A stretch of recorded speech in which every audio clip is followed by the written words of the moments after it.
Happy Monday, everybody. Happy Monday. Welcome in. Welcome in. My name is Todd. If you're wondering, this looks different, you're accurate. You are observing correctly. This is different. This is a different space. This is a different room. This is a different setup. The angles are not quite right. I tried to basically disassemble this whole thing in front of me, which is monitors and cables all over the place and lights and camera and whole bunch of stuff that you don't see because you just see this, right? But it's a bit off. So when I'm looking at the video, you're actually going to be seeing this angle. So it's not ideal, and I might have messed that up. So next time, Friday, it'll be fixed. So just a heads up on that. I did move over the weekend, and it has been brutal. Just the heat. Moving during the summer is one of the worst times to ever decide to move. It is terrible. I would not recommend it to anybody. But thank you so much for being here. I appreciate it. What's up, Rack? Welcome in. Glad you're here. We have 5 amazing member requested videos for you today. We're going to start off with an Agents of S.H.I.E.L.D. edit, and then we're going to move on to an F1, Formula 1 compilation. And then we have a Journey to Love compilation. I don't believe I've seen that yet, so that should be very interesting. Have a little bit of information to go along with it to kind of fill in some gaps. And Sk8 The Infinity just reacted to that, I think, a couple streams ago, so it should be pretty good. Should be pretty good indeed. We'll just kind of continue on that information download, I guess we'll say. Love You 7. Love You 7 times, excuse me. Love You 7 times is how we're going to end up stream. I have no idea what that is. Never heard of it. So that'll be a wonderful, wonderful exploration. If you've never heard of it either, join me. We will see it for the first time together. And of course, if you'd like to request a video like these members did and literally guide the stream, you certainly can. ToddReacts.com. Season tier gets you 2 video requests per month. Series tier gets you 3 video requests per month. So go ahead and check that out today. Summer collection of merch is available right now, 15% off for members, ships worldwide. Lots of great items available, all designed by yours truly. Very soft indeed. I'm wearing the graphic tee, which is right here in the olive variety. There it is. There's the graphic on the back, so you can see it. Lots of great items there. And of course, check out the accessories. These top 6 are all brand new to the store. So go ahead and check that out. And if something says sold out, which the double wall tumbler currently says sold out, that doesn't mean that it's gone forever. It might be gone for a week, a couple days at most.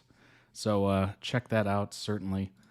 And lots of great items down here below as well. Don't think I'm going to be able to watch till the end because of work stuff. Well, I hope your work day goes well. And yes, this will be uploaded, as they always are, to YouTube. So you'll be able to check it out a little later. But I hope work goes well for you. And if you're already there and you're watching via that YouTube channel that I literally just mentioned, thank you, Rack, for basically the great transition.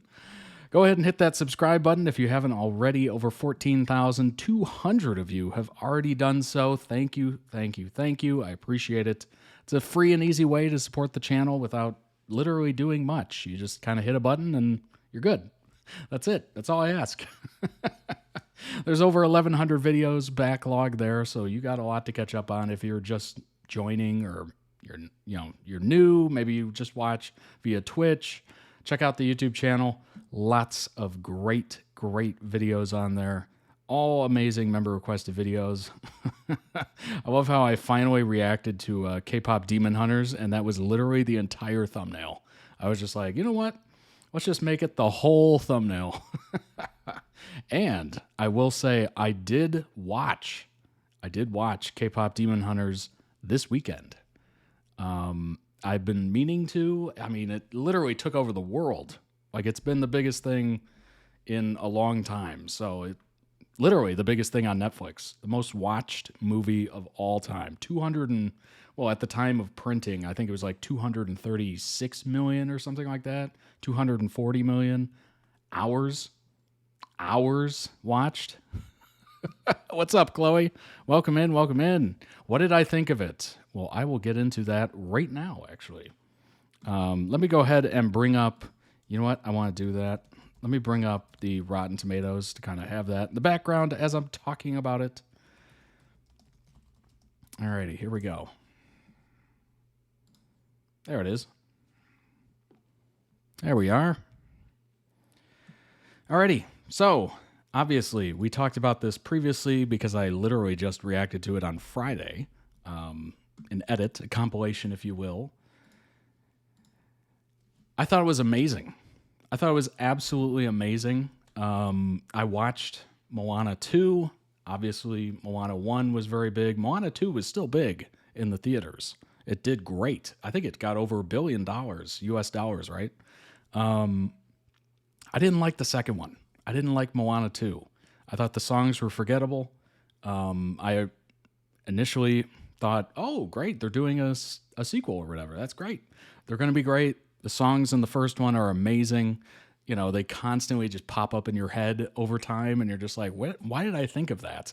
And they just randomly pop into your head because they're so good and so well written. The second one was terrible. The music was forgettable. And then I learned that Moana 2 was actually supposed to be a Disney Plus series, which is why they had so many characters that had no backstories, but they just happened to be part of the movie. That explains it. I was like, who are these people? Why are they around? Like, what is their backstory? Why are they here? That is why. It's because they reduced a show down to 2.5 hours or 2 hours or whatever, and basically made a movie out of it and thought it'd be a good cash grab, apparently. But very weird. K-pop Demon Hunters had the music that I was hoping Moana 2 would have. Unbelievable music. You've heard it. Even if you've never seen or heard of K-pop Demon Hunters, you've definitely heard the music. You've heard the songs, all of it. And finally watching it, I was just blown away by, number one, the art style. The art style was phenomenal. It was great. It was, when's the last big Sony animation that I've seen? Let's get a list of,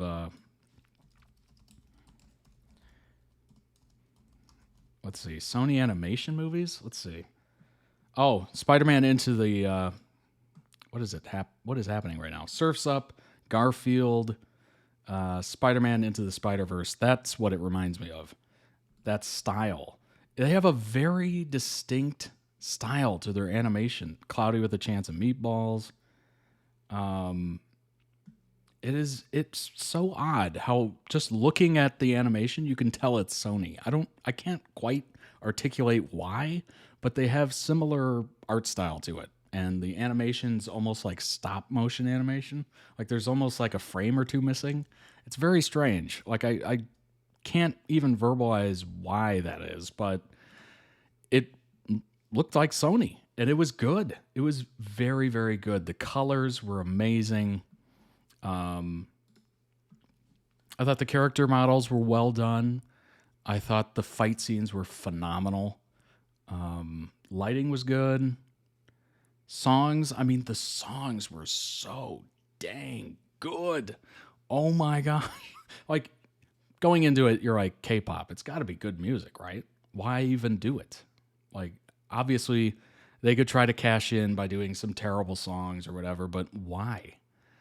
So the music was front and center, and it very well should have been. Like, it was the best part of that movie, the music, period. It went with the movie, it went with the plot line. It was perfect. It was just a beautiful bow of a movie. It ended, and I was like, I'm blown away. I'm blown away. I haven't seen a movie that good in that long. Like, it's been a while since I've seen a movie that from start to finish was just perfect. I don't even know if I could come up with any way to fix it or if it needs fixing. Like, I have no notes, like no negative notes. It was entertaining. It was interesting. They tried to make a little bit of a romance into it, obviously, but I I mean, maybe maybe make that more believable. Like that's the only negative note I have. Isn't that crazy? Like it was legitimately great. Legitimately great. Like they spent time on those songs and it showed. They fit perfectly. It wasn't a musical just to have music.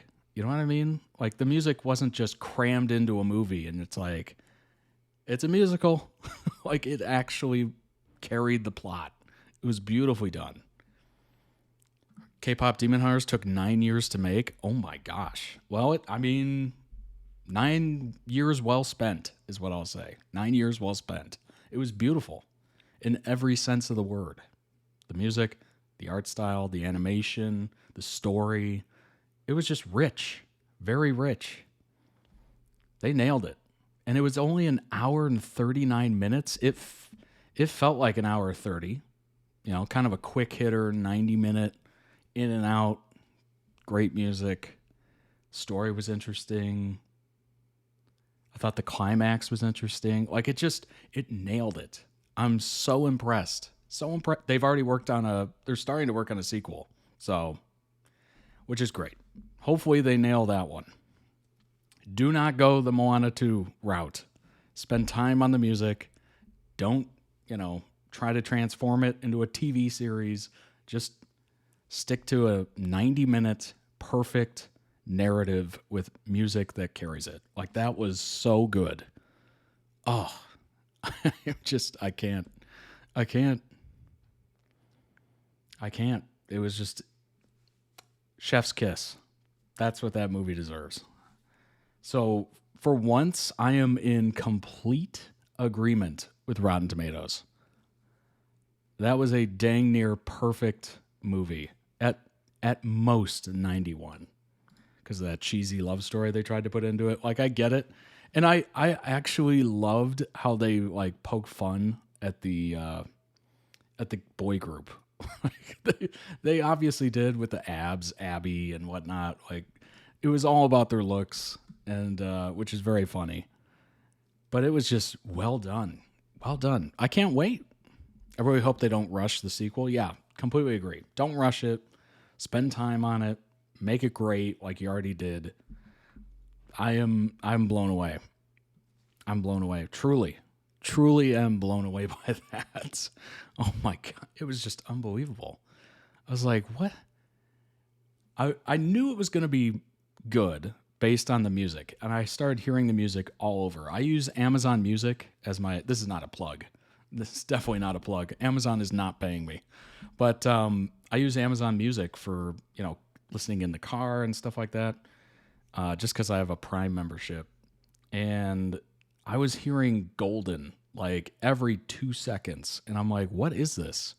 And I'm looking at the, K-pop Demon Hunters thumbnail that goes next to it. I'm like, what is that? Like an animation or something? This was like a couple weeks ago. And I was just like, dang, this song is so catchy and like really good. Still yet to watch it, Chloe. I'm telling you, it's worth it. It's worth a watch. And this is coming from someone who doesn't watch animation movies like at all. Like I really don't. I'll check out the big ones every now and then. Like Moana 2. I thought, hey, everybody's talking about this. It's made over $1 billion. I'll give it a shot. But I am so happy I watched this. It's good. It's legitimately good. Legitimately good. And even if you don't like animation films, it's still good. That's the crazy part. So, yeah, I was just hearing these songs all the time, and I'm like, I gotta check this out. And then I reacted to the compilation on the last stream, and I'm like, well, now I have to check it out. It's not even a question. But yeah, it was very good. Highly recommend. Highly recommend. If you have not seen it and you've heard the music and you're like, oh, this music's kind of catchy, watch the movie. You will enjoy it. And I forgot to talk about it. Oops. Join the Discord. All these wonderful people are probably there. It tells you when I'm live, which, yes, I am live. Hi. And we have lots of different fandom channels for you to talk to. People are always awake. It is an international member group. So If you want to talk to somebody or talk about your favorite interests, somebody, I guarantee it, is going to be awake. We have lots of fun community pages as well, so go ahead and check it out today. Totally free. Link is everywhere. Check it out. And let's go ahead and jump into the first one, shall we? Alrighty. I feel like I'm looking off in the distance quite a bit, and it's because I completely messed up how this stuff is supposed to be on my desk. And I'm using Wi-Fi, so I don't know how the quality is going to be. That's a question. So let's go ahead and jump into the first one. It is Sky and Fitz, Tag You're It. I'm assuming this is the Melanie Martinez song. Am I correct in this? Yep, Tag You're It, Melanie Martinez. Nailed it. This is from Agents of S.H.I.E.L.D. It's a quickie. It is a very, very quickie. It's very quick quickie. Let's go ahead and jump in and see what it's about. Looking at me through your window, boy, you had your eye out for a little. I've cut you up and make you doing it. You've reached the end, you are the ruiner. Running through the parking lot, he chased me and he wouldn't stop. Tag, you're in. Tag, tag, you're in. Grab my hand, push me down, took the words right out my mouth. Tag, you're in. Tag, tag, you're in. Can anybody hear me when I'm hitting underground? Can anybody hear me when I'm talking to? saying tag, you're in. Tag, tag, you're in. He's saying tag, you're in.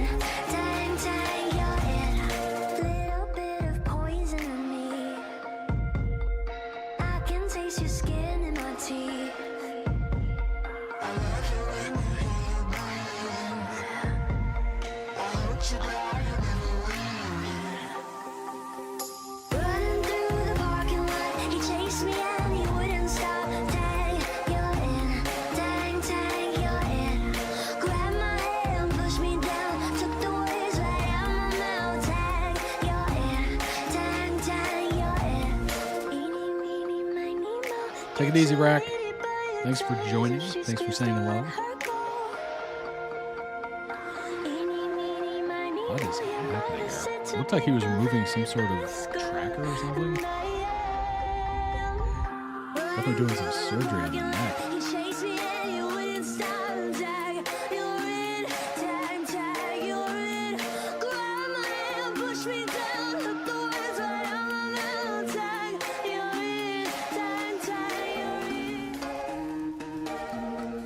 You don't want to do this. Yeah, I do. What is even happening there? What the heck just... That is wild. Let's throw a like on that. The relationship is complicated. It's interesting because they're always the most affected by the worst parts of each other. Still, they cared for each other. I like to think that somewhere in the year jump in the season finale, they mended their friendship. Hopefully their relationship returns to its normal state in season 6. Kind of a push-pull is what I'm getting from this. Oh, there you go. Should have gotten together. Hey, you know what? I've been around enough. I've reacted to enough.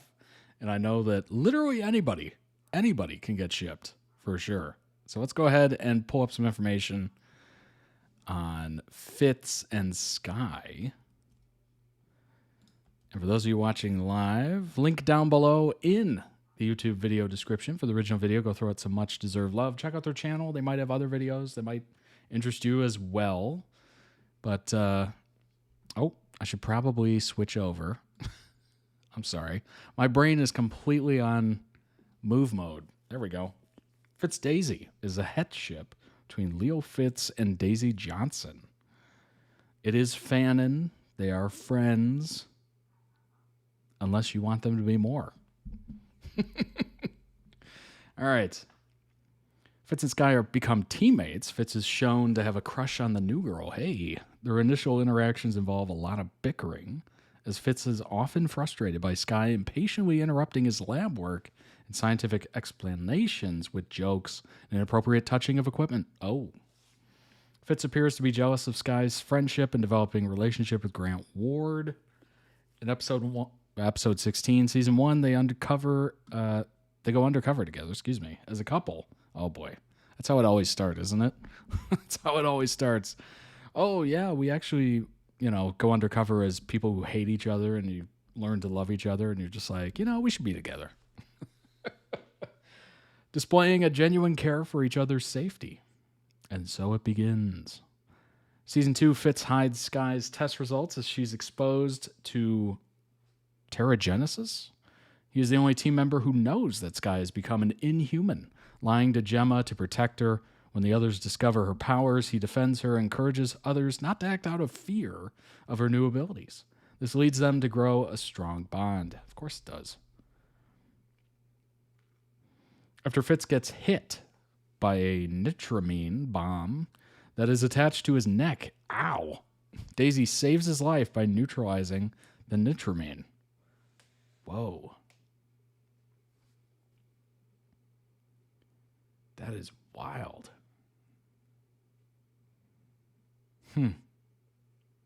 You're right, there's something very wrong with me, Daisy said. Fitz said, no, you're just different now. You're just different now, and there's nothing wrong with that. Very accepting. Very, cares about her, looking after her, all that good stuff. Daisy, by the way, fight to the death? Really? Fitz, yeah, well, I had to make a splashy entrance. Many fans were shipping Fitz and Sky following their several scenes together. Not surprised. They're literally faking as a couple during the first season, so it's not surprising that minds would go there, right? Although the idea of Fitz and Sky were discussed by the showrunners, it never went through because more fans wanted to see Fitz and Simmons. Interesting. So they listened to the fans, and they were like, well, it seems like more people would want this. It's kind of good. It's kind of nice that they listen to people and, go where people want them to go. Like, that is very, number one, it's respectable, but it's also very responsive. They're willing to change what they might have been leaning towards, which is pretty cool. People are still shipping the pair in season 2. I mean, if you're going to ship them in season 1, why stop the ship? As they developed a stronger bond, well, it's easier to ship at that point. Following season 3 and onwards, there was less attention towards them being shipped. Nevertheless, they are still shipped by the amount it has in the fandom. Together, they are known as the Engineer and the Hacktivist. Interesting. It's been asked by AOS fans about what has been made of the relationship since the show ended in 2020. Most fans have believed that there was never any sort of closure in their relationship because of the incident that occurred in season 5. It has been said that this moment could have happened off screen. Interesting. Good old trusty Reddit, right? I'm a new fan of AOS. I've started watching recently. I'm currently in series or season 2, episode 10. I've seen a few spoilers and reviews over the next seasons. Was wondering if Fitz and Sky's friendship is focused on again. I just saw the iconic "You're Just Different, There's Nothing Wrong with That" scene. I mean, at that point, they are setting up a relationship. Like, there's no way they weren't slightly leaning towards that. It makes sense, right? One thing I noticed about season 2, maybe just because I'm comparing it to season 1, is that they focus on the relationships between the original cast less and less. I know about what happens between them in season 5, but nothing other than that. So could anyone tell me if Fitz Sky's friendship gets more on-screen time and development, or should I prepare to have my heart in pain? The relationship between the pilot characters get more screen time. Should I prepare for my heart for pain? Yup. You're going to need an emotional roller coaster. You're going to be on it. An emotional roller coaster, which is literally this stream. Honestly, this stream is always an emotional roller coaster. I will say I struggled to set up this lineup because I was just like, I don't know which one to go with first. I don't know. Like, I've never reacted to, let's see,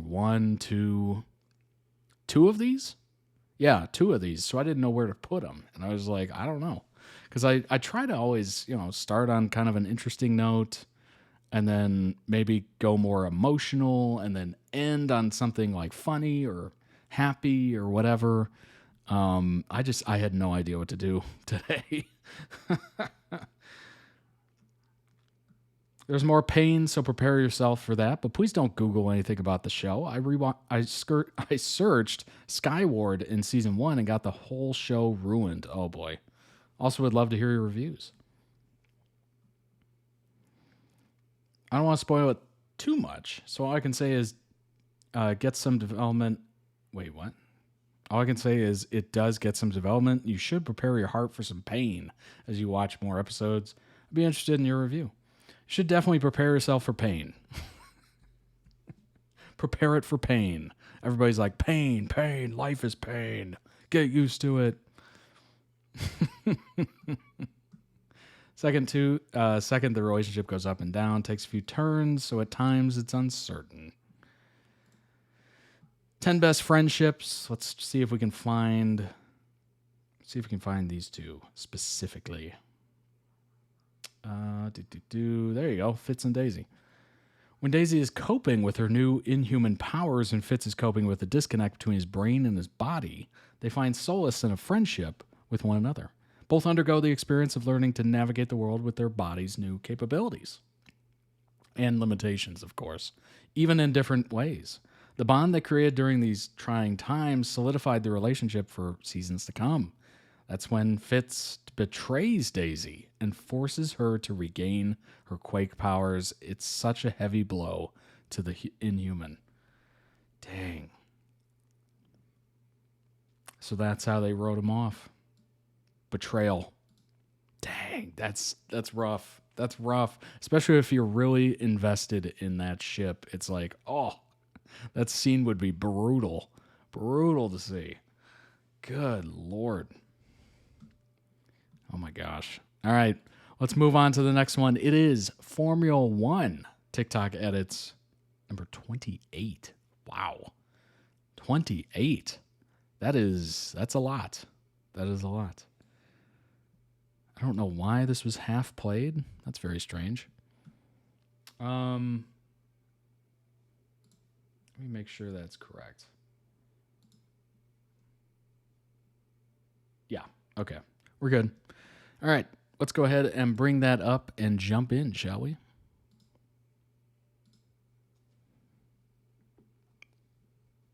Oh, you know what? Let me move it over slightly so we don't cut anything off. That's the last I want to do. Actually, let's see if it'll work. Don't go full screen. That's not what I want.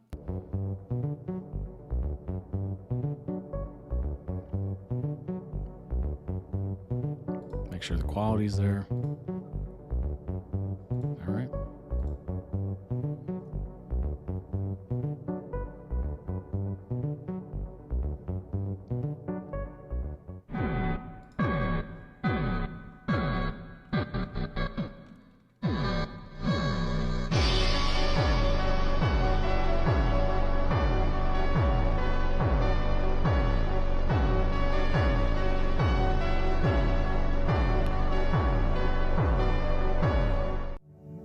Repeat to yourself that they're not really gone. Time has proven that fooling yourself into believing the lie is the most effective way to deal with things you have no control over. Keep listening to the mixtapes they made you. Overanalyze every single word you hear. Was this a sign that things were going wrong? No, no. You were the one who cared too hard, not them. So many adventures could come today. So many songs we forgot to play. So many Oh my gosh, that's heartbreaking. See all the old racers.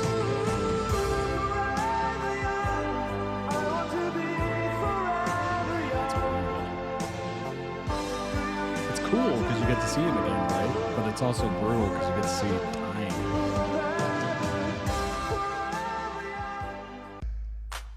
To the left. Take it back now, y'all. One hop this time. One hop this time. Right foot, 2 stumps. Left foot, 2 stumps. Slide to the left. Slide to the right. Crisscross. Crisscross. Cha-cha, real smooth. Lewis, are you a better driver now than you were in 16? Yes. I had never thought I'd hear that song in a F1 compilation. A dog bites bones like a daughter bites her words. Fight like wolves but flee like birds. We're from the same pack but from rivalry herds. Why didn't we have any grid girls today? No idea. You're asking the wrong person. Many You go congratulations. there, you park behind George or Dave. I mean, what's the point? That's funny. That's funny.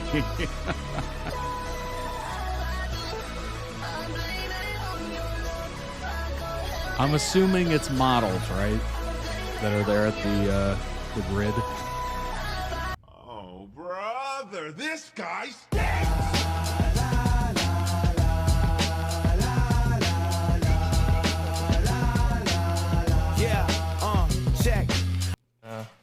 I'm sure it's a surprise for many people. Was it a surprise to you?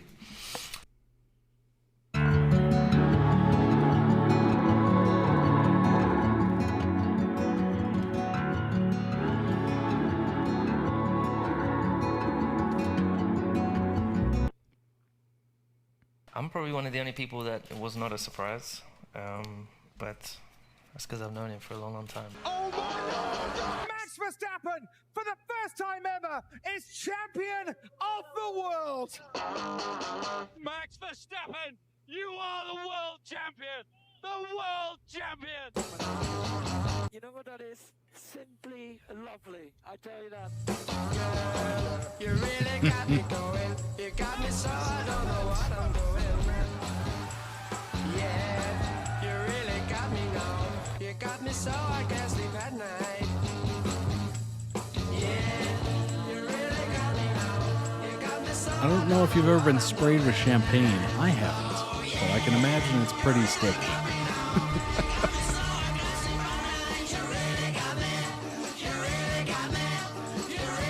American flag behind you. Are you a believer of Christ? I got an American flag behind me and an I American. was like, what is this audio?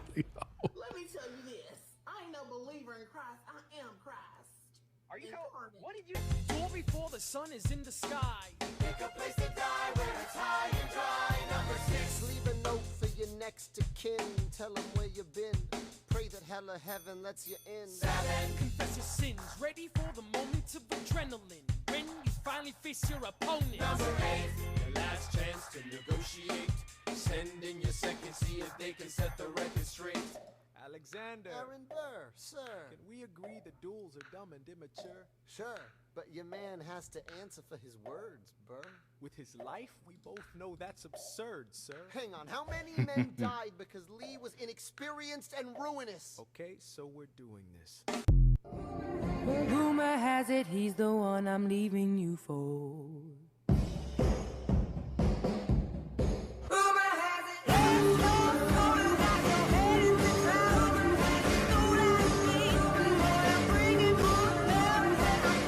Apparently so. Dally I wasn't didn't die expecting a to hear hero. that. He died violent, young, and desperate. Just like we all knew he'd die someday. Very Dally interesting to hear Winston that. wanted to be dead, and he always got what he wanted. 2 friends of mine had died that night. One a hero, and the other a hoodlum. Would you like Lewis as a teammate at some point? I prefer Kimmy.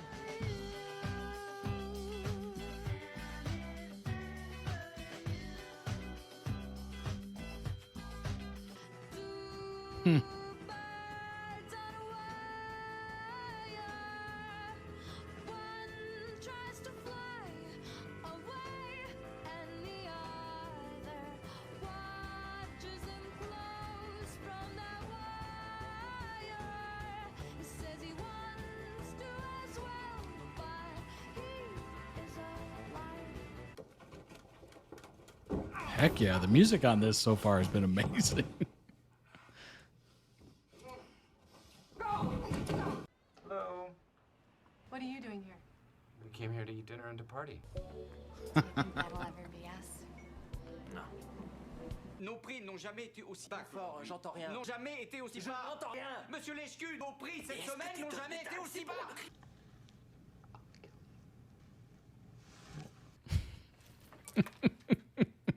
Very fast.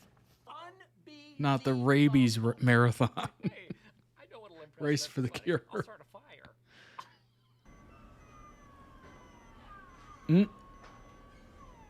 Me mechanic not speak English, but he know what me mean when me say car no go, and we best friend.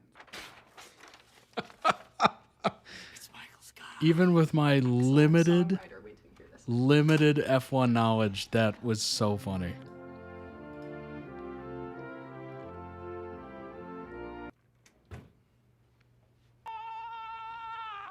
Wow, 13!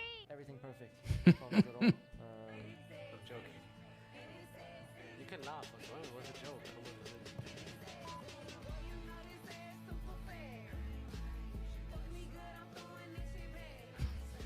I was not expecting Sexy Red at all. That's so funny. Well, alright, I'm bad, but then you're no prize either. Alright, I'm bad, but then that's nothing new. You say you won't love me, I won't love we're always friends. We're always. Just let me remind you what I am to you. 'Cause I am the one who looks out when you're leaping. I am the one who knows how you were brave. And I am the one who heard what you said sleeping. I'll take that and more when I go. I've decided to end my Formula One career.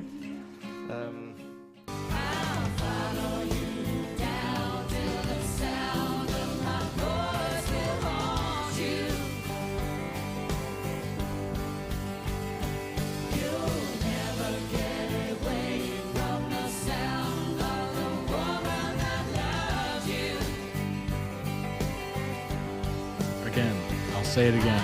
The music of this edit has been superb. All these song choices have just been amazing. So shout out to the original creators. Just a sheer amount of like collection of music.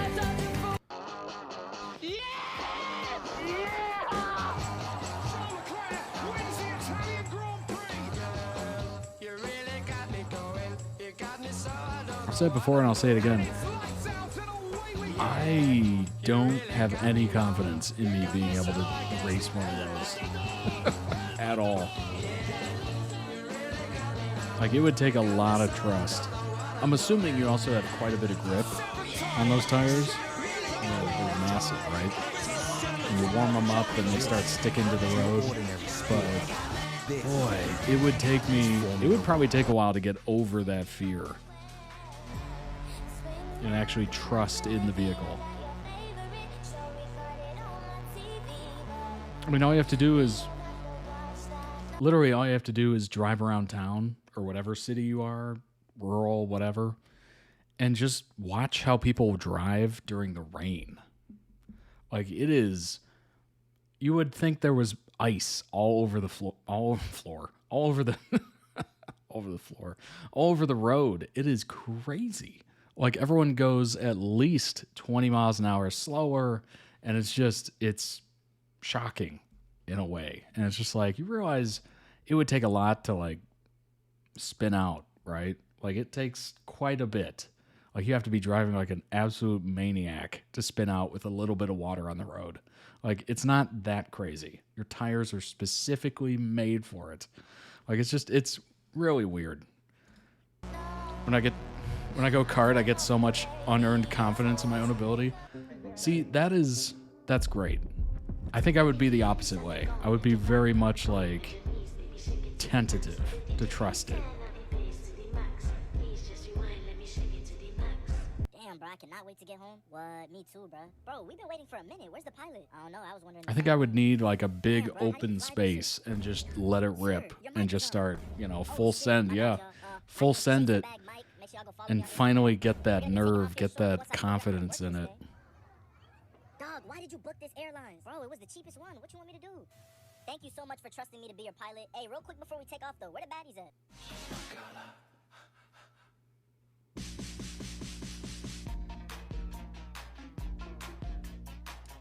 Yeah, I would definitely need some practice for sure. Max, why have you had so many accidents? I don't know.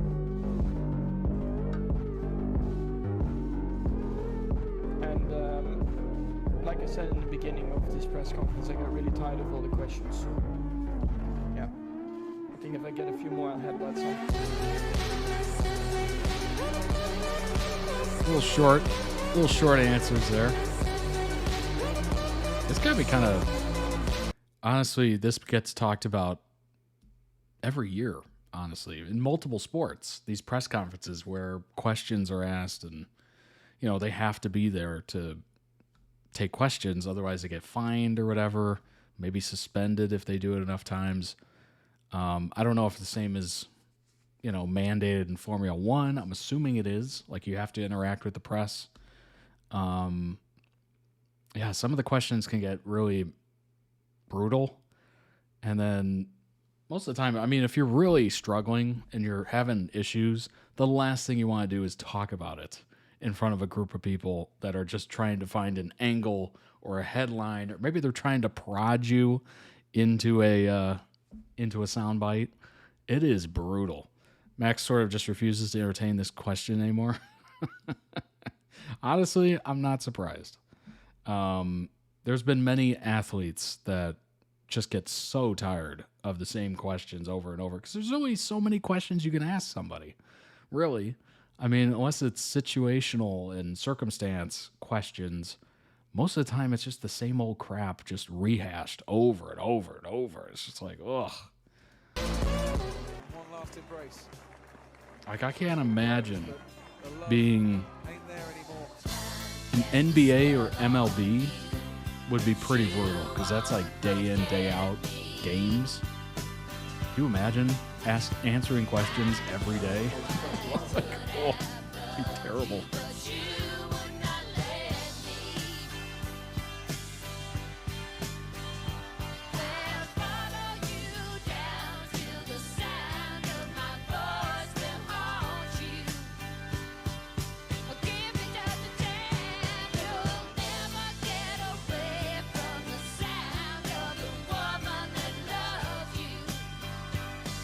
Are you allowed to undo the belt?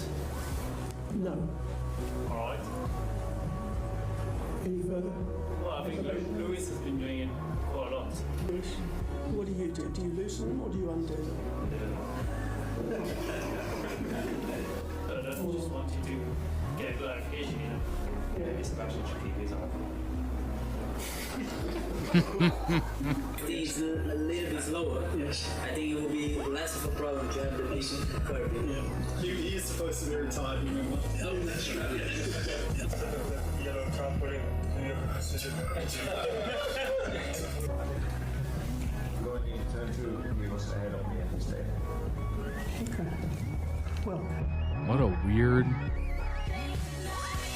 weird thing. I guess they all gather to talk about stuff, like the racetrack and whatnot.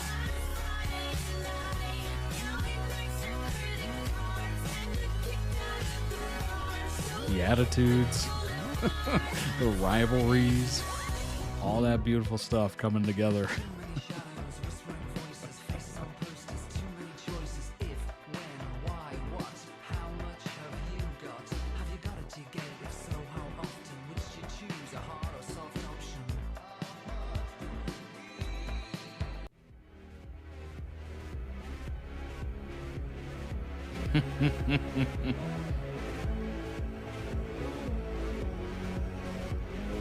No pressure, right? You're carrying the team, no pressure.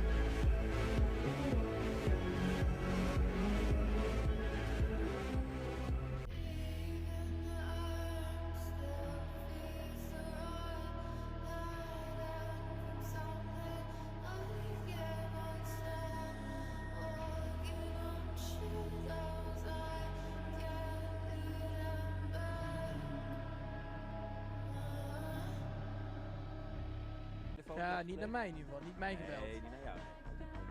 Naar jouw manager. Ja, maar dat was denk ik wel redelijk snel klaar.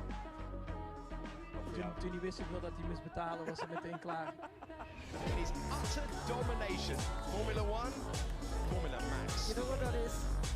Simply lovely. I tell you that. You know, a few races left. What do you want to achieve for the rest of the season? Win more races. Pole, fastest lap, and victory, having led every single lap. It's up to him to do that. You know, he's ruined his own race. He's not racing very smart, and Shots fired. you know, he probably could have finished third. Shots fired.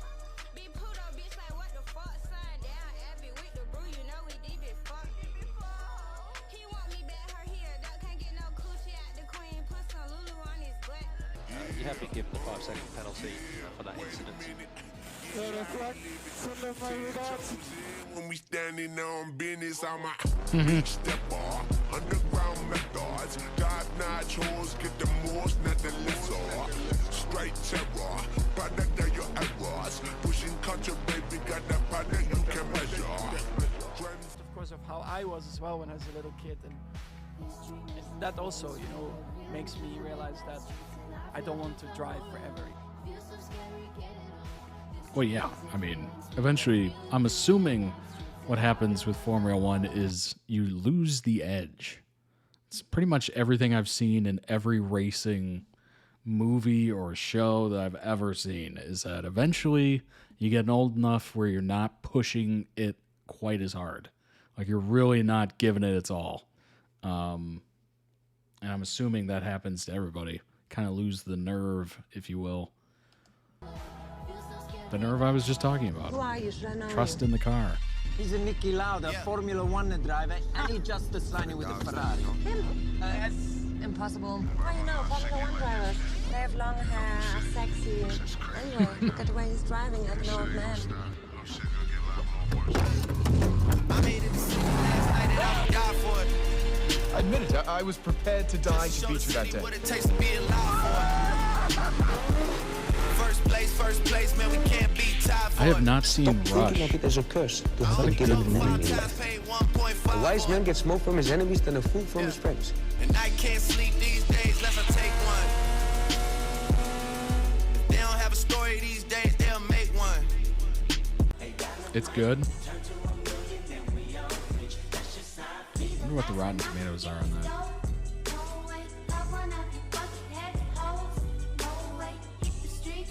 Thank you. But is that the first time you've drunk champagne out of another man's shoe? We'll look at it after you will this. not win any more races this year.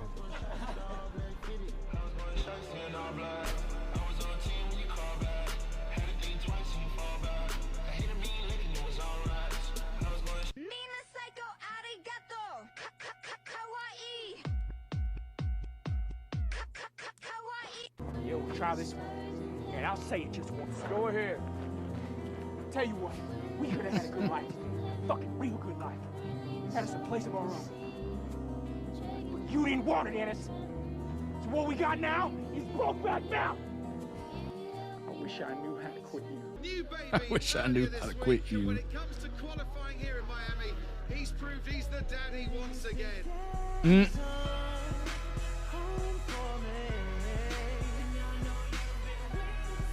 I don't know about racing announcers using the term Critical daddy. difference between Max and Lando. Max has kinda a odd. complete fuck you mentality. This is guy blind. What the is wrong with him?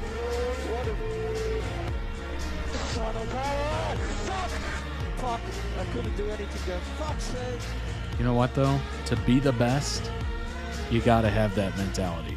You cannot be anything else on the track. Literally every sports star that is a legend has that kind of mentality. They're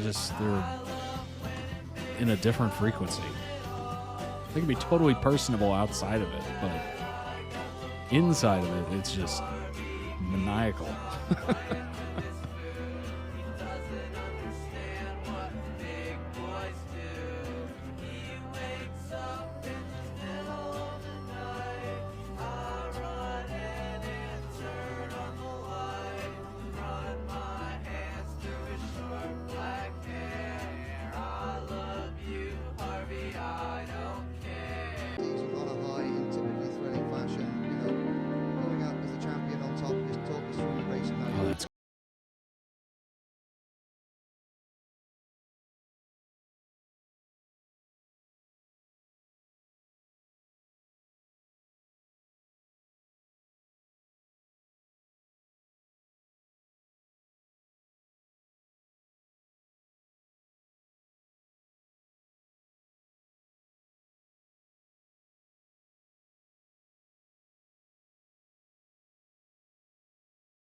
Luckily, sorry. Oh no. Oh no. I don't want to join Max.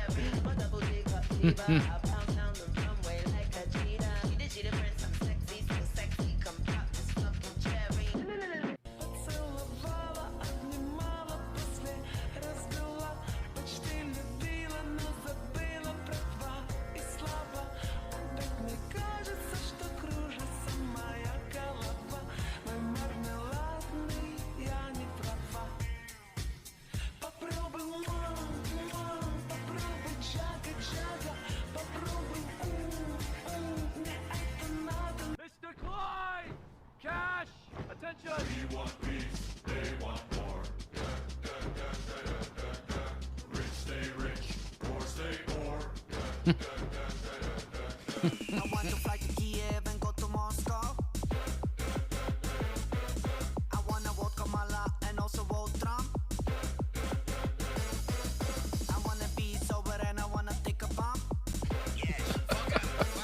What even is this? I don't want to go to court. The less get less and the more get more. But fuck that shit, I just want the hardcore. I wanna buy a Samsung in the Apple Store. My goal is to be. What in the... That was wild. That was so wild. What sound is that? Oh my god. Come on, give me devotion.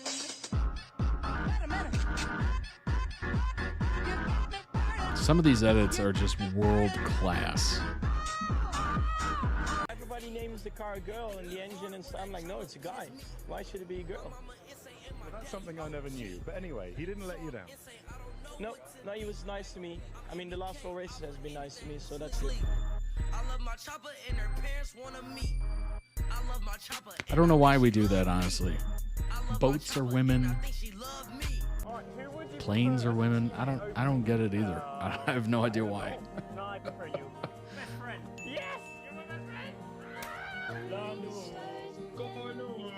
It just is what it is, I guess. Teamwork between Sainz and Norris, and they're not even in the same team. Imagine if we were P1 and P2. Imagine. Brilliant first podium here in Monaco. It is, especially, come on. There you go, Carlos. Carlos and Lando, Lando and Carlos, Carlando. We are like Batman and Robin. We need to go together. And this is our last video together. No, you know it's not.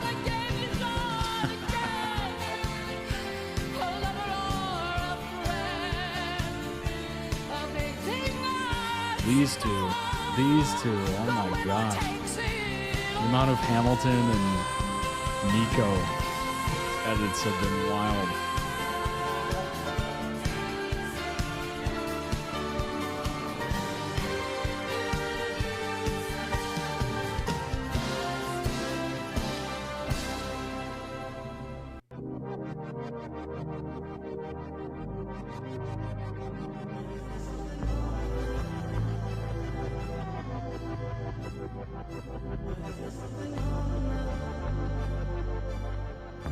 Looks like we've been dropping some frames. That's unfortunate.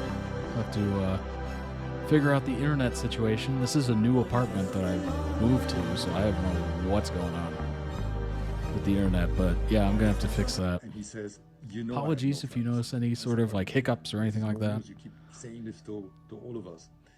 And he says, but if there was such thing as a half friend, you would be a half friend. And I see a little bit of a tear in one eye.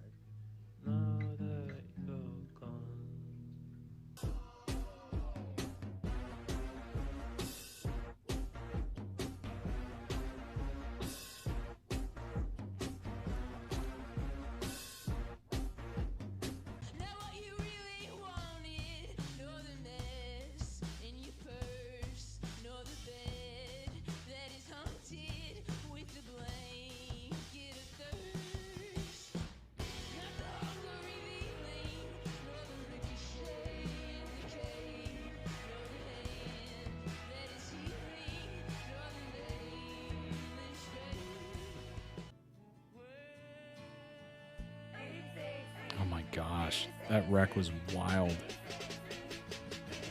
Good grief, look at that. That was wild. It was like a little like crumpled, just like an engine sitting on the ground.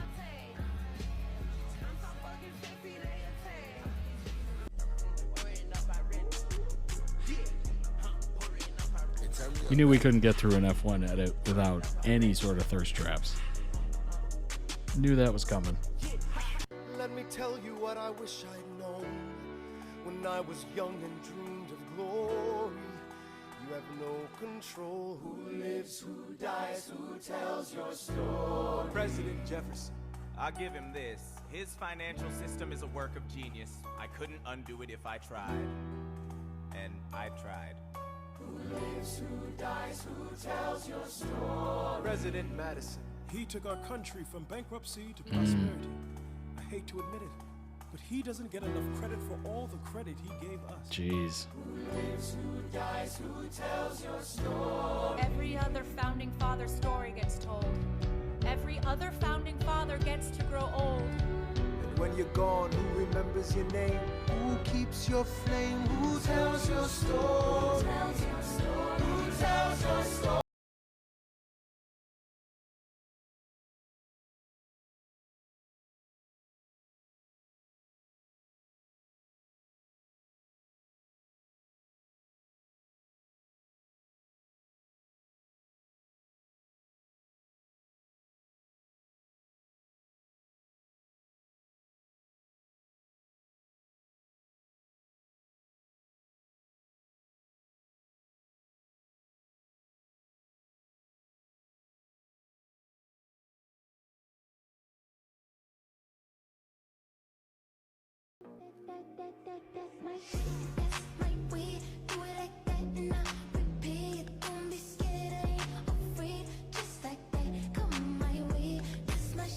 Everybody put 3 fingers in the air. The sky's falling, the wind is calling, stand for something or die in the morning. Double do not Section finish. 80. Oh my gosh, didn't finish. No. That's brutal.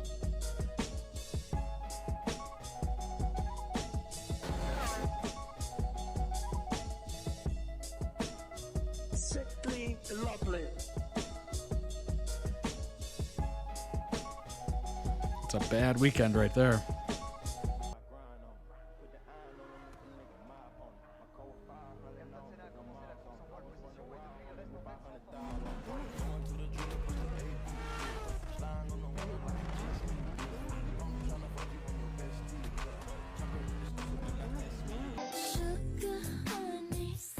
That was such an interesting animation.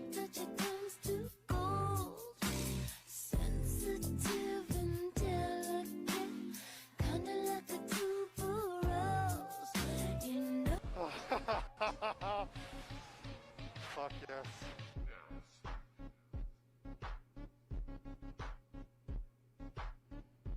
Oh, Danny boy. Definitely one of the best You go back personalities 1 or 2 I've or been 3 introduced to, generations, bar it was a none. weakness to talk about your emotions. It was a weakness to hang out with your rivals after the race because, you know, they're your rivals. I want to beat the guy and push him off the track. Why should I hang out with him and invite him for dinner? That makes me soft.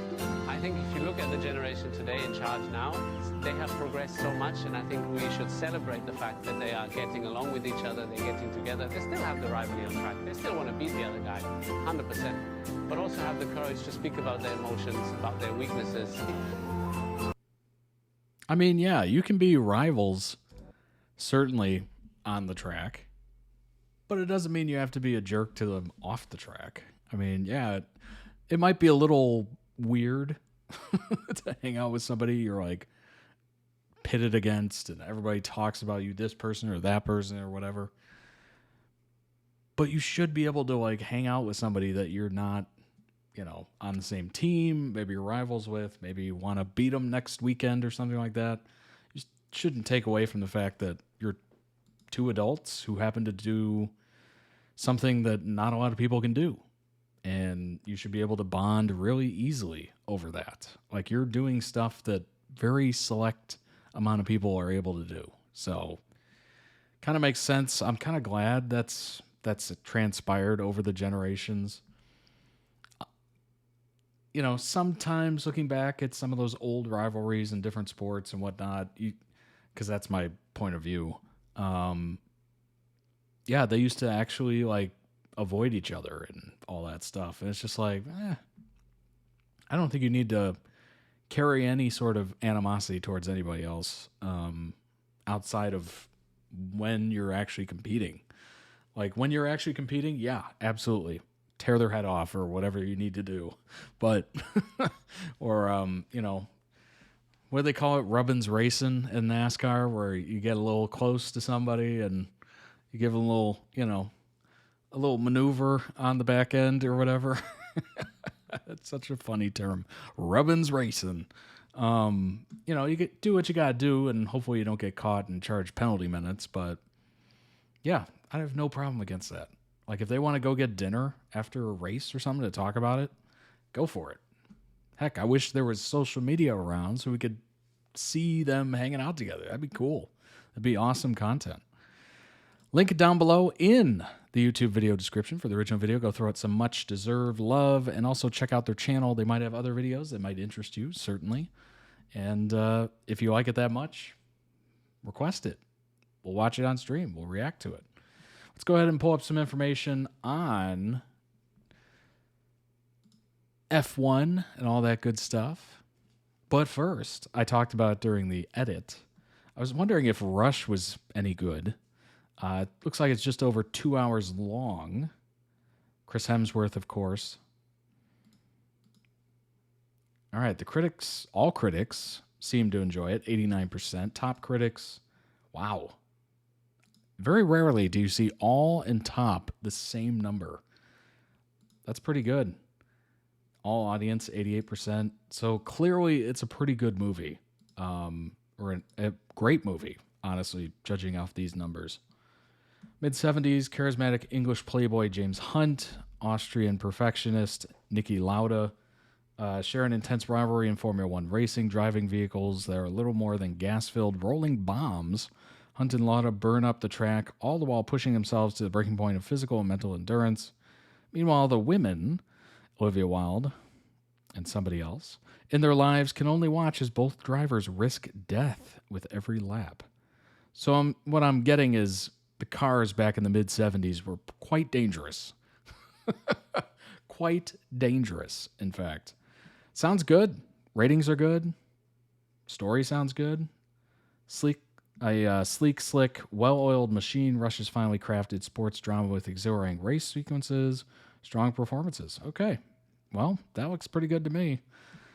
It's one of those things where I guess I'll check out one of these days. But I remember hearing about it, obviously. But I never checked it out 12 years ago. 12 years. 2013, 12 years. Oh my gosh. What is happening with time? All right. Shout out to Chloe for helping put this together. Some iconic F1 races. Explain. Photos at the bottom. I appreciate it. 2011 Canadian Grand Prix, the impossible winner. 2011 Canadian GP is the longest race in F1 history, lasting just over 4 hours and consisting of 6 safety cars, 2-hour-long red flag, and a winner with 6 pit stops. Wow. 4 hours is pretty intense. I remember watching some NASCAR races, and I'm just like, this is still going? Like sometimes it's like 500 laps, and you're just like, what? I don't know if I can watch it for 500 times. Like it's brutal sometimes. It's brutal. If you're not a diehard fan and you're looking at it from the outside in, you're like, I have to do what? And they just go zoom, zoom, zoom, zoom. And then, you eventually get into it and you're like, oh, this is cool. This is enjoyable. Due to the slippery conditions, all the drivers besides leader Sebastian Vettel were sliding all over the place and making small amounts of contact. Rubbins racing, as I say. That wasn't until McLaren teammates Jenson Button and Lewis Hamilton collided, ending Hamilton's race, which caused another safety car. Once the race was resumed, Button, who had just had the collision, was given a drive-through penalty for speeding behind the safety car. Wow, coming back out in 15th. Jeez. So what is the speed limit? Obviously, you can't pass the safety car, but clearly there's some like speed that's also a factor. Because I'm assuming he didn't just shoot right by the safety car and just, I'm out of here. Once the race was resumed, okay, on lap 20, the safety car was deployed again due to the heavy rain until the red flag was called due to torrential rain, certainly. Don't want to do too crazy. Depends on the track, usually 60 to 80 kilometers per hour. Interesting. Does anybody... now I have to convert that.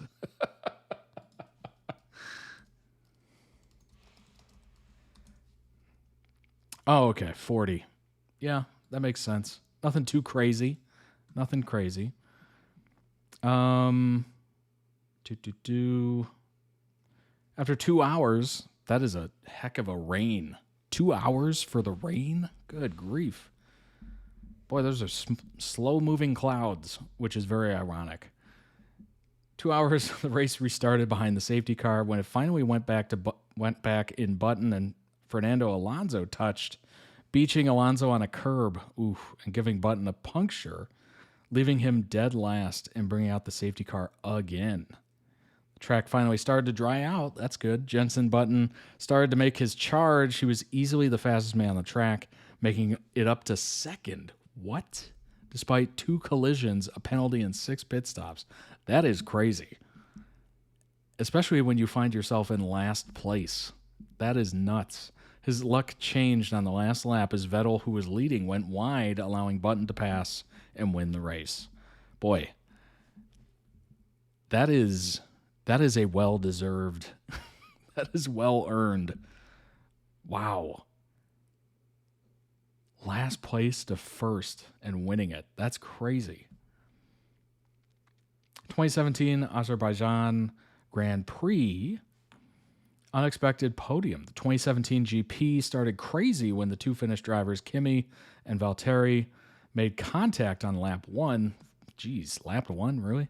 Forcing Bottas to pit and leaving him a lap down. Just a few laps later, Daniel Ricciardo also had to pit after collecting some debris, leaving him down in 17th. The race was looking to be a straight fight between Lewis Hamilton and Sebastian Vettel until a safety car period in which Vettel accidentally drove into the back of the slow-moving Hamilton and then, feeling as though he was brake checked, purposely drove into the side of him.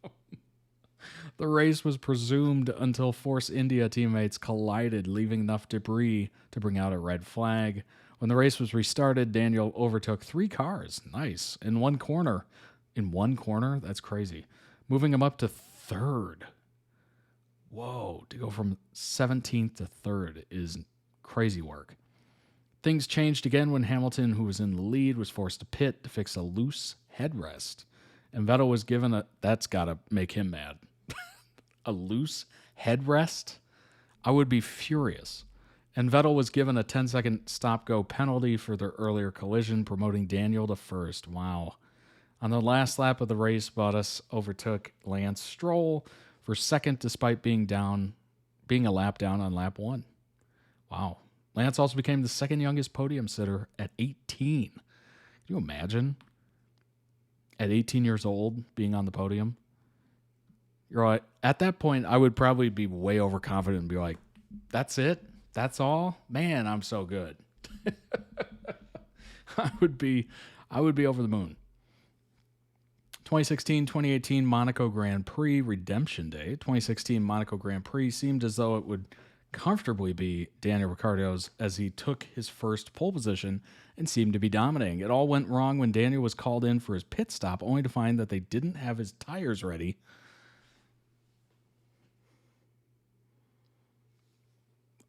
Remember what I said, furious about a loose headrest? Not having tires ready for a pit stop? Like, what? Like, there's very few things you need immediately at a pit stop. And number 1 is probably tires. Number 2 is probably gas, right? Maybe some water, something, who knows? But that's crazy. That is absolutely crazy. Hamilton inherited the lead. In his post-race interview, he expressed how angry he was. Yep, can certainly understand that, right? and that he really just wanted to leave, not interested in talking to the team. It was in 2018 where he finally got his chance for redemption, getting his pole position back. His luck, of course, again turned sour in the race when his MGUK failed early on, forcing him to manage brake and tire temperatures for the remainder. But despite that, he kept his head down, took a win everybody was happy to see.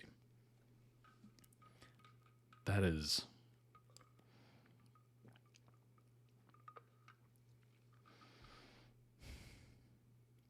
That's got to be brutal. Like, especially if you're a driver, you're like, I'm out here doing this thing. I'm in the lead. I got it.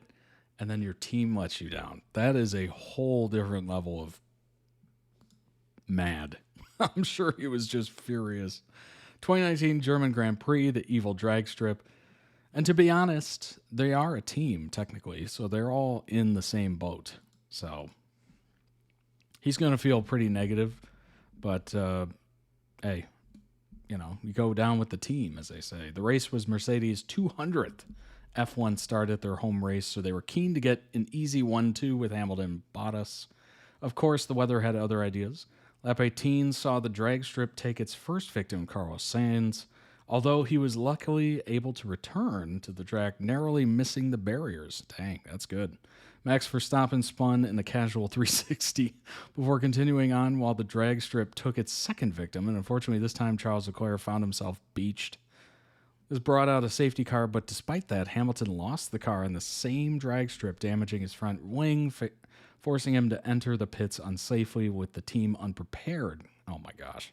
His pit stop was 1 minute, and he received a penalty. Good grief.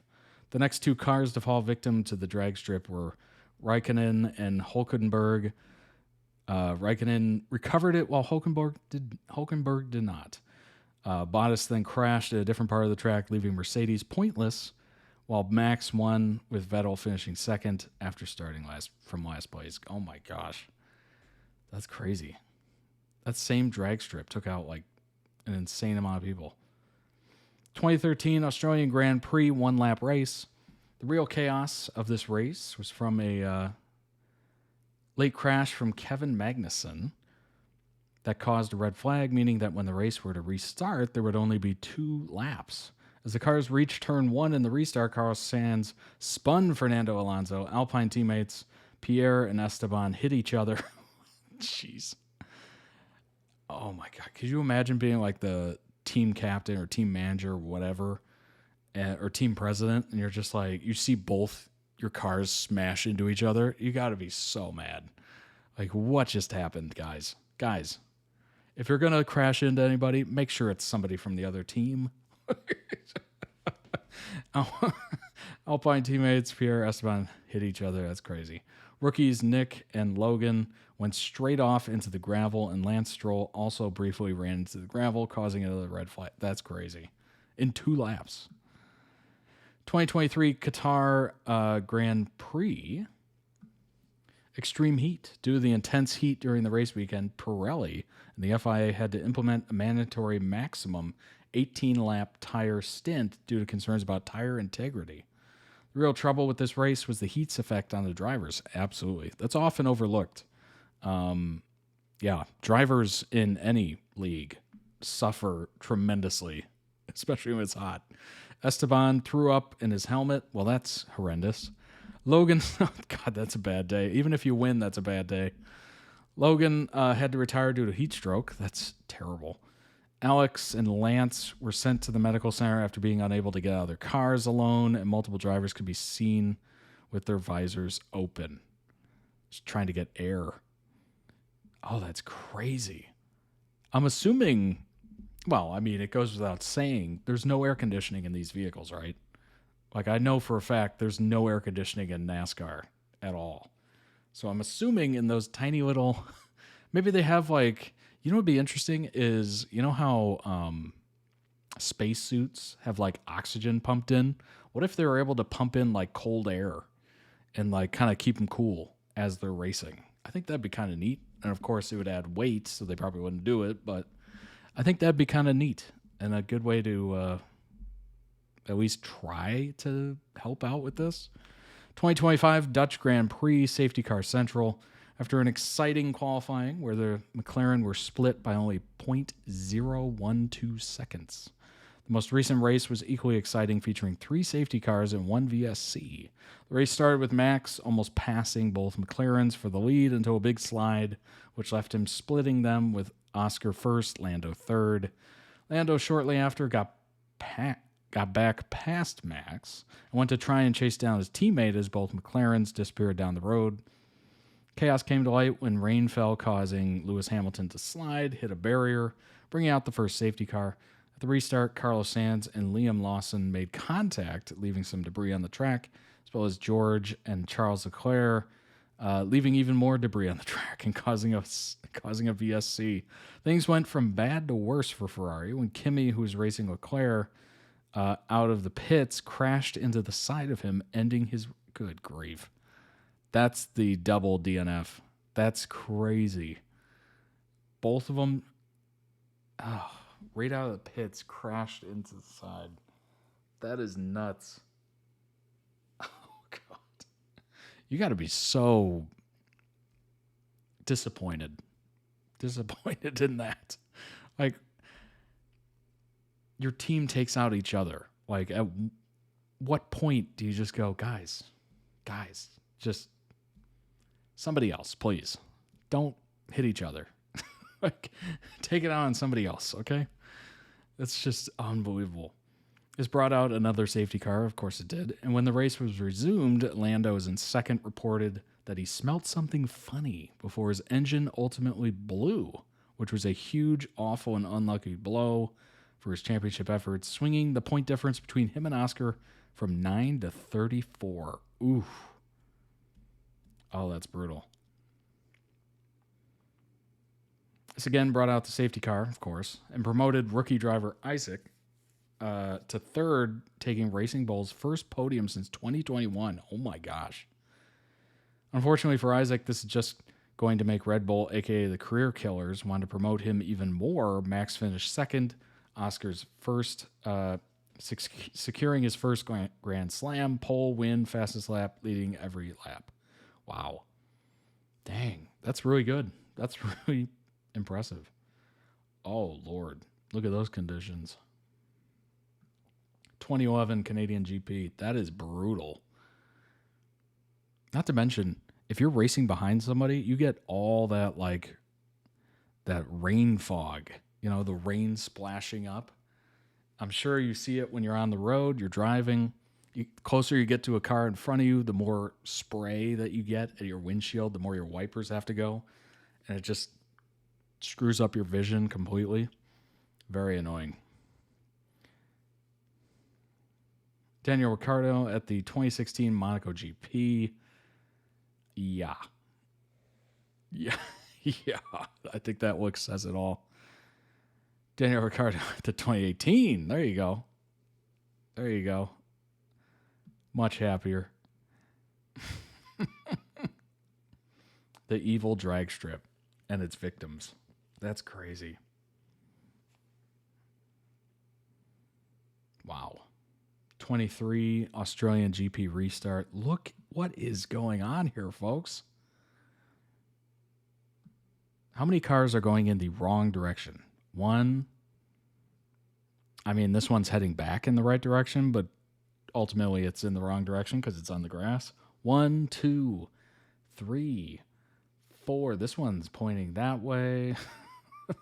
This one's going definitely in the grass. 5. This one might be able to save it, but the problem is they have a car right next to them. So, yeah, you're kind of limited to how much they save themselves. So possibly 6 and 7. Good grief. Drivers after the 23 Qatar GP. Oh, Lord. Getting some help on the ground. Not doing well. 2 waters next to them. That's brutal. I wonder what those temperatures get up to, because you're in like fire retardant suits and everything, so you're like really like weighed down. Like you're just sweating into multiple layers of clothing and whatnot, safety clothing. That's brutal. 23 Qatar GP podium. Oh my gosh. Red face. Red face. Absolutely drained. Max has got his arms out. I know this is a photo, so it can make you look like you're doing anything, but Max has his arms out like he's almost drying out his armpits.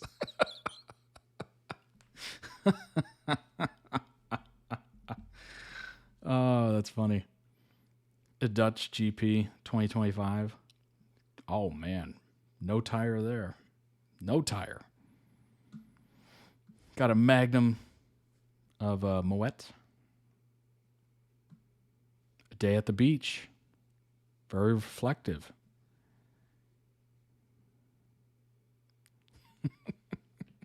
A day at the beach. Oh my gosh. That is crazy. Truly crazy. I can't imagine. A double DNF. Teammates taking each other out. Like that's... How does that work? How does that happen? Bad communication? Like, hey guys, we're going. No, we're going. Crazy. All right, let's move on to the next one. A Journey to Love. This is Ren and Ning, the story of an assassin and the Liu Dao Hall Chief. I have no idea what we're about to get into here, but could be good. Could be good. We'll have some information to kind of fill in some gaps because I'm going to need it. Let's be honest. And let's go ahead and jump in. A Journey to Love. A lot of love in these videos today. We got Love You 7 Times and A Journey to Love. Here we go. I wonder if we're going to need... We might need... You know what? We're probably going to need subtitles. Let's go ahead and move this over just a bit. There we go. That way I'm not blocking it. Let's jump in.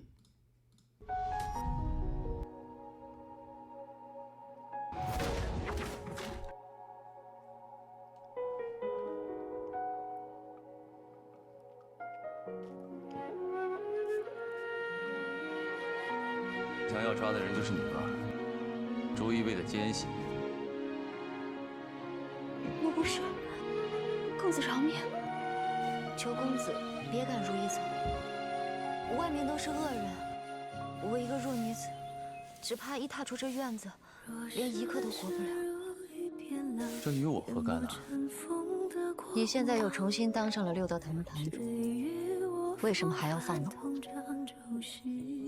因为这个决定是在当堂主之前定的。但是娘娘的遗愿，我一定会完成的。放心，我很冷静。其实我早就决定是你，你武功好，个头高。I'm sorry, what? His face. His face. Yeah, that was about my face. I was just like, huh? What? Decided to have a baby with you a long time ago. You're tall and have good martial arts skills. 你其实也比你自己以为的要心软。你为什么拒绝我呢？和我在一起，你有没有什么损失 Oh my gosh, the pressure. 我从上面过去，你来当垫脚的，用力把我扔出去。不行，念着，如果你让我过去，我就不让你跟我生孩子。 He's like, he just throws her over the mountain. 你如意姐呢，是我见过最完美的刺客，冷静、狠辣、聪慧、敏捷，就杀手而言，她几乎没有缺点。天若有情，你我来生再会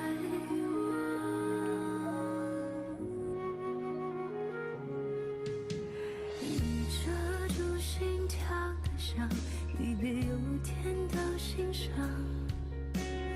你没有在练习，你在骗我，你在利用我，让我毫无防备的相信。 Wait a minute. You said... Wait a minute.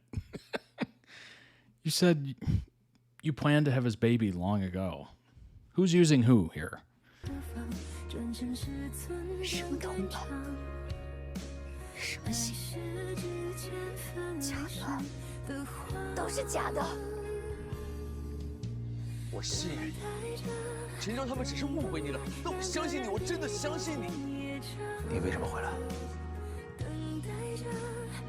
因为你为什么那么喜欢吃甜的？ Who doesn't?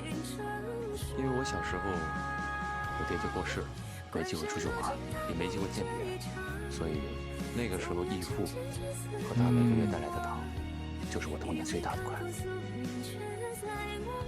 那我的也给你，以后你每次都吃双份，以前缺的那些就都补回来了。承蒙大家看得起，之前的事就一笔勾销了。不过丑话说在前头，第一，我跟朱一卫的恩怨不会影响到事头，但也请各位不要插手。第二，我毕竟曾是朱一卫，教授杨莹，我会尽量帮忙，但我不会参与你们的行动。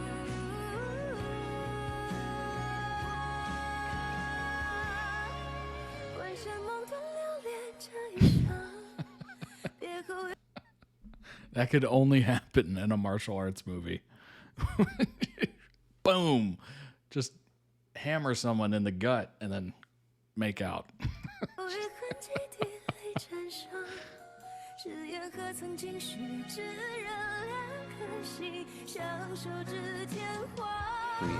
It's beautiful art direction. Cinematography is looking great.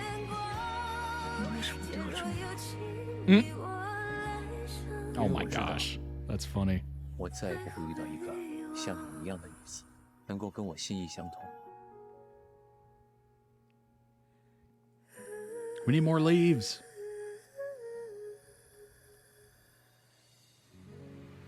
Oh, 如叶 too many leaves. 让你离开使团，的确是我不对。你是我这一辈子都想要保护的人。既然你们吴帝用他的花押把伪造血缘照的事情堵死，那现在只剩下攻塔一条，你觉得有几成把握？最多3成。这永安塔内外的戒备，要比我们想象的严得多。That's not good. Those odds are terrible. 试试。这把剑呢，以后也会像我一样陪着你，陪你洒踏流星，陪你快意江湖。给它起个名字吧。Got the blood still on it? 红尘，红尘有你，红尘也有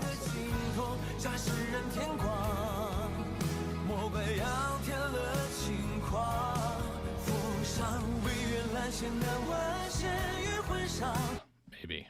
But it says 2023, so little surprising on that. But beautiful. Absolutely beautiful. Majestic love story. I think that is a great way to put it. Majestic love story. Finished it yesterday. Sad about the ending, even though I had spoilers. Thank you for the edit. Best edit. Thank you. Honestly, it was a great edit. Link down below in the YouTube video description for the original video. Go throw it some much-deserved love. And for those of you watching live, here is the link. I will throw it in the chat for you. There you go. Amazing edit. It seems like a very nice storyline. Obviously, quite a majestic, I think majestic is the right word, love story in there. It's got an 8.7 on MDL, which is pretty good. Pretty dang good. Anything over an 8, honestly, on this website is seemingly good. Female assassin Ren, the former left envoy of the Scarlet Guards, becomes a member of the Wu state's escort delegation to save the King of Wu, who has been taken hostage by the state of An, I think. Together with Ning, the leader of the Wu state's Six Realms Hall, the free-spirited Yu Shi San, Princess Yang Ying, clever teen Wan, and the Imperial Guard Qian, I think, they experience love, life, death, and grow together. So it's truly a team effort here. And obviously, the main love story is probably a massive part of it. 40 episodes in this C-drama. 40 episodes. About an hour long. So it's a decent watch, honestly. Decent watch indeed. Oh, it aired every day of the week? Monday through Sunday? That's so cool. That is really neat. I love that. It gives you something to look forward to literally every single day. That's so cool. I wish more shows did that, honestly.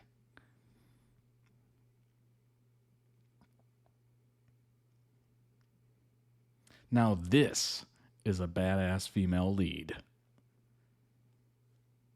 I've been looking for a FL like this for so long, but time and time again we get immature, cringy FLs that are prone to make wacky decisions. I'm at episode 14, and let me tell you, she's perfect. She's fierce, decisive, skilled, stunning, and elegant. Everything she did just made sense. If she keeps it up, she'll be my favorite character of all time.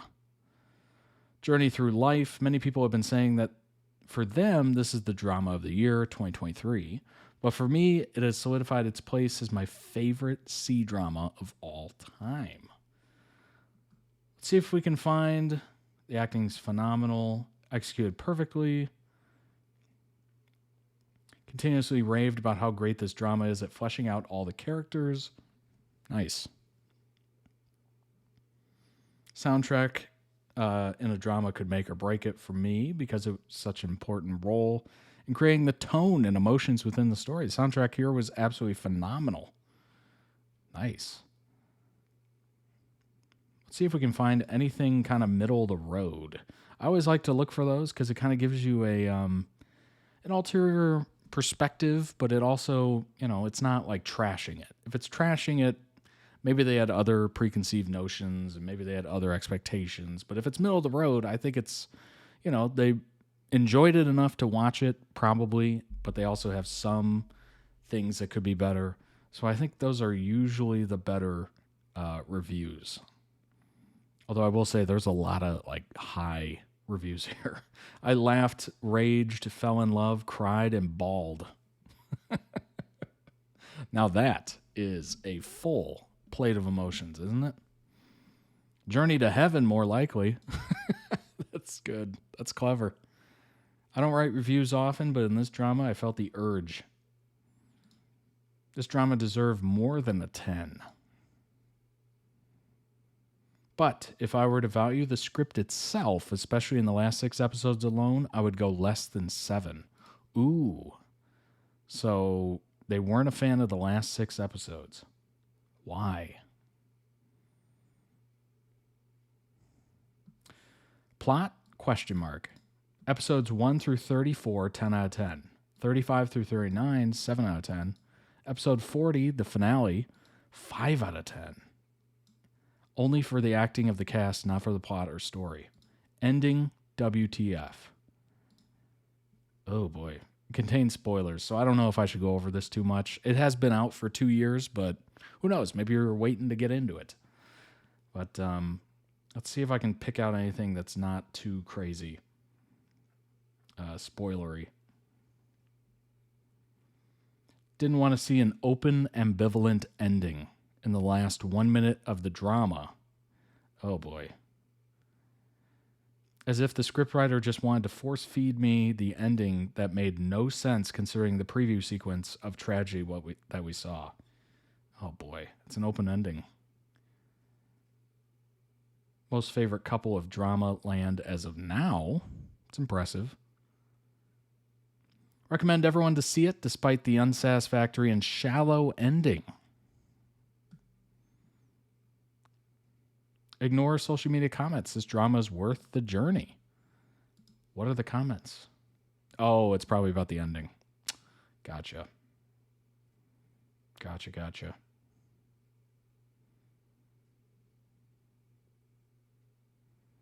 Yeah, it's got to be the ending. It is so difficult for shows to stick the landing where everybody's kind of like, yeah, that was good. That was good. I'm happy. You're happy. We're all happy. It ended great. Good job. Like, it's so difficult to have everybody on the same page and just being like, yeah, I wouldn't end it any other way. I think it was perfect. Overrated. Yeah, see, this is something I wouldn't pay attention to. It's just a 2, overrated, blah, blah, blah. Train, okay, here's a 7.5. This person obviously, well, has seen all the episodes, so they cared enough to see it.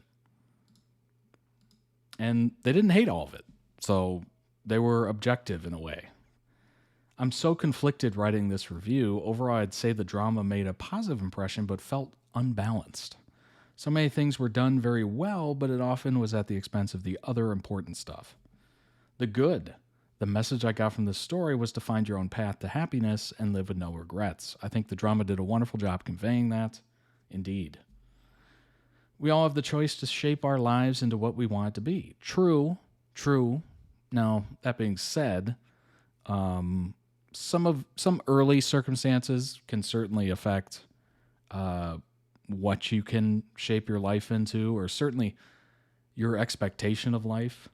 But I do believe we all have the capacity to change our outcome in certain ways. I don't think we can all get to like our goal or our dream scenario, but we can get, certainly down the road. I wouldn't say we can all have our dreams. Those people that, those, I don't even know who says this, but the folks that are just like, oh, you can be whoever you want to be and do whatever you want to do. And it's just like, yeah, sometimes. And then sometimes people are just very unrealistic, honestly. But it is what it is. Sorry about that. All right. Character development and arcs of the female characters. Watching Yang Ying grow into her own shoes and take command of her life, and watching Rue find her own version of happiness outside the Empress's last words were probably the most satisfying, fleshed out parts of the story. Healthy relationship between the leads. Wow. Peak romance. Okay. Find me a man. Find me a man like Ning. All right. That's good. Music. Well, it's certainly, the edit painted the picture. There was a pretty epic love story. Music. It took a while to grow on me, but the lyrics that eventually made me cave in. Wow. Catch me singing Half a Lifetime of Suffering anytime, any day. Oh boy. Okay. So the not so good is kind of lengthy, but it looks like they just flushed out their thoughts, which is good. I'm interested to see what these are. Everyone dies for no good reason. I'm not against people dying, but I have a bone to pick when it feels like the only reason they died was to serve as a plot device to make the story a tragedy. Ooh, interesting. Most of their deaths felt very ridiculous and unnecessary. Maybe their sacrifice would have been more impactful if the pacing near the end was better, but a lot of it fell flat for me. Character deaths need to feel meaningful, significant, impactful. Squeezing all their deaths into the last episodes undermined everything the story had been. That is true. Oh, man, is that true. You have got to do it correctly. And I think where a lot of shows, unfortunately, take this the wrong way is they save it all for the last third of the show. Throughout the show, you should have important people dying. Kind of Game of Thrones. I know I bring up Game of Thrones a lot, but it is a good reference point. Throughout the show, you had important people dying, so it never felt out of place towards the end of the season. Like, if somebody died at the end of the season, you're like, yeah, we just lost like 3 people during the season. It wasn't a huge, it was impactful, certainly, but it wasn't like just crammed at the end where you're just like, oh, okay. Well, it's the season finale, so they're going to kill somebody off. Like, it could happen anytime, any place, which I think is their argument here, is that they didn't want everybody to be thrown into the end. Character development and arcs of Li Tong and Qian.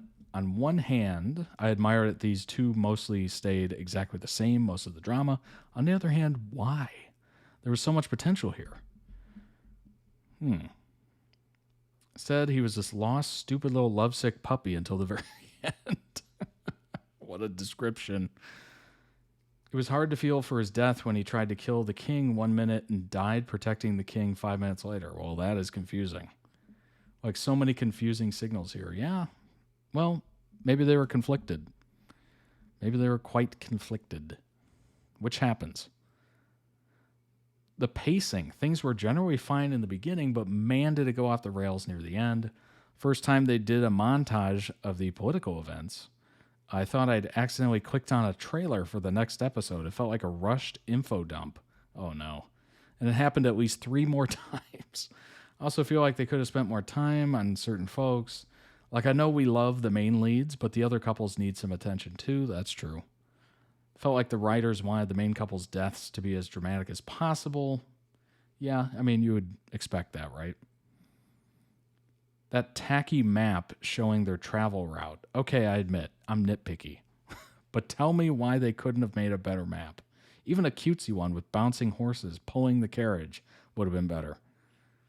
That is very nitpicky. That's unbelievably nitpicky. Now I want to see what this map looks like. What does this map look like? I think that was a pretty even review, which I try to look for. So I can get kind of a general sense of kind of good, bad, anything in between. Obviously, people love this. It's 8.7 out of 10, clearly. But I like to see, the can-do-betters, I guess you could say, to kind of give me a well-rounded thought of the show. Overall here, it sounds like the pacing, which honestly, the everyone dies for no good reason, and the pacing one, that's one bullet point. Like, literally could be the same thing. Character development of people other than the leads. Yeah, certainly you would want to see more of that, but hey, if people are really into the leads, can you blame them? Can you blame them for wanting to stick to them? I don't know. All right, where's this map? Do they have a photo of the map? Because I would absolutely love that. Journey to Love map. Let's find it.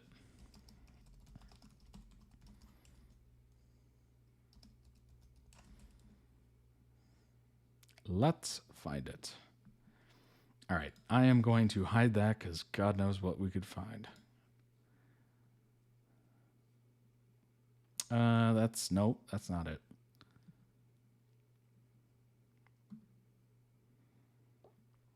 I don't think we're going to find it. That's unfortunate.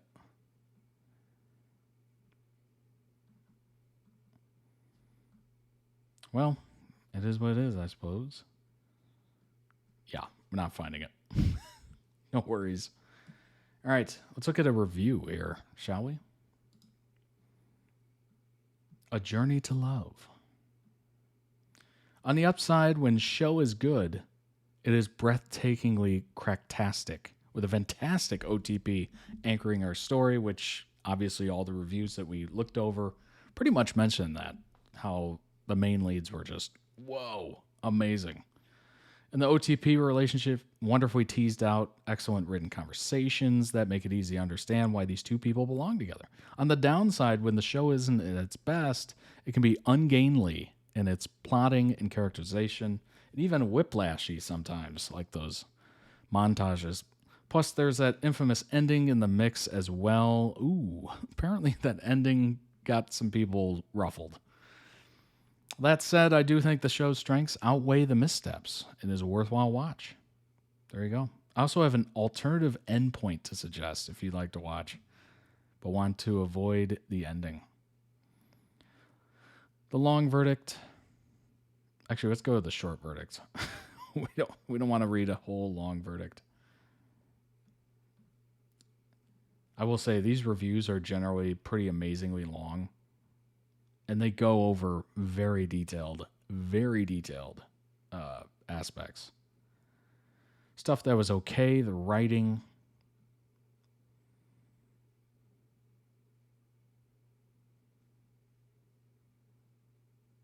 All right, let's get to show sense of humor. Mixed bag. There were times I literally cackled out loud with glee because the show was that amusing, but there was also times where I rolled my eyes at how lame it was coming across. Hey, not every joke lands, okay? Not every joke lands. Stuff I found funny. This includes all the times Ryu tries to get Yanzao to agree to be her baby daddy. There wasn't a single time I didn't find this funny. Actual examples to come. That's funny.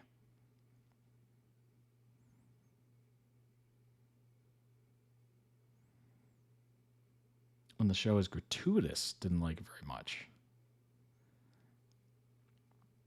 All right, let's skip ahead. It'd be great if this was like jump linked. You know how Wikipedia has like links and it'll take you to that section? I wish it was like that. Obviously, I'm not going to go through all these spoilers. Look at all these spoilers.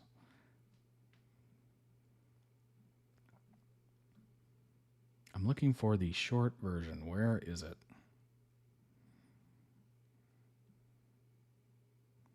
Thoughts on the ending? I think we'll pass that. I don't want to ruin it for anybody who hasn't seen it yet. Although I might have already done that. Potentially.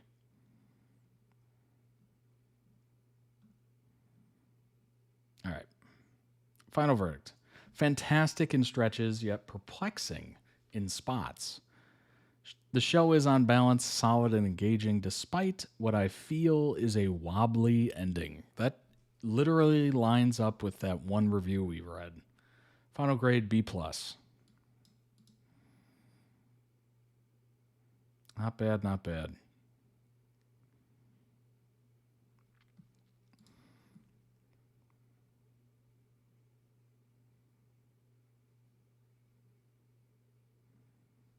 Initial rating, 7.5 out of 10. Strong return to costume dramas.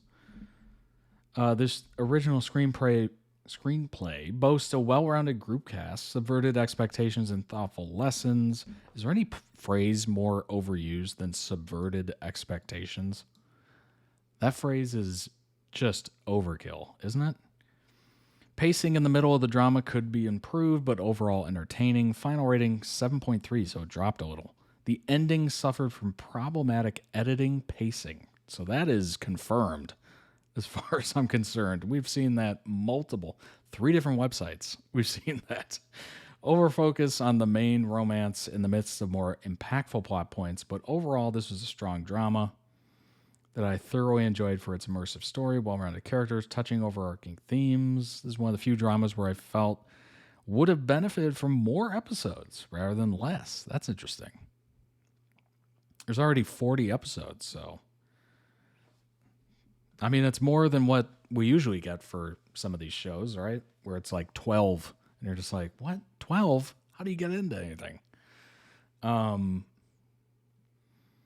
Yeah, it seems like the editing pacing towards the end, and the ending, of course, is like the one weak point, according to multiple websites, multiple reviewers. But overall, everyone still praises the heck out of it. So that's got to tell you how great this is. And it looks like the costume design is phenomenal, just from those edits. Second favorite drama of the year, 2023. Journey to Love is an original screenplay, a breath of fresh air, given all the dramas based off of books. First time Liao has done a costume romance drama for 6 years. Heavy marketing and buzz for her return. Drama's reached 10,000 popularity index in 4 days. Believe the drama's worth it. The costumes, sets, fight scenes, plots, characters, all above average. Wow.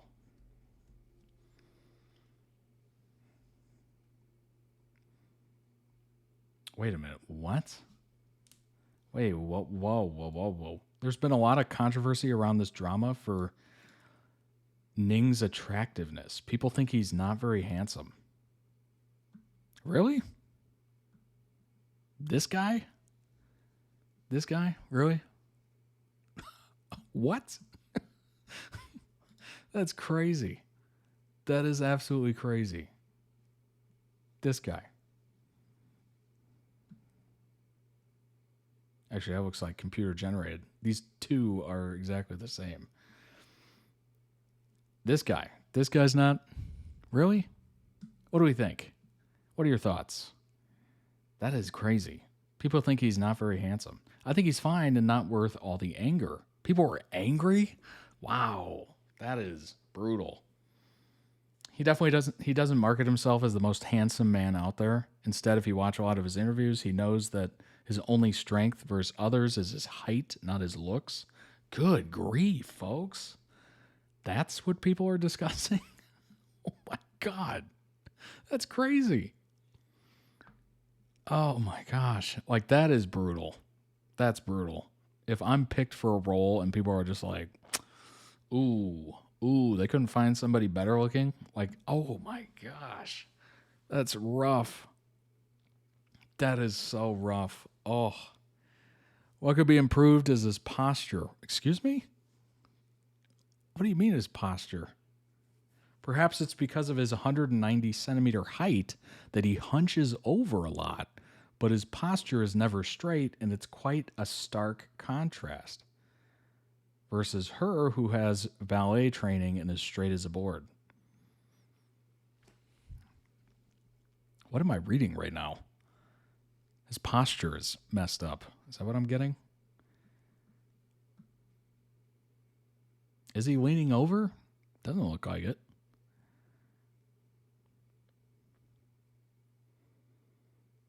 That's so strange. Yeah, he's definitely tall. He's taller than everybody else. That's crazy. Maybe he hunches over a lot because he's trying to lower himself to the people he's talking to be on level. You know, showing sign of respect. Who knows?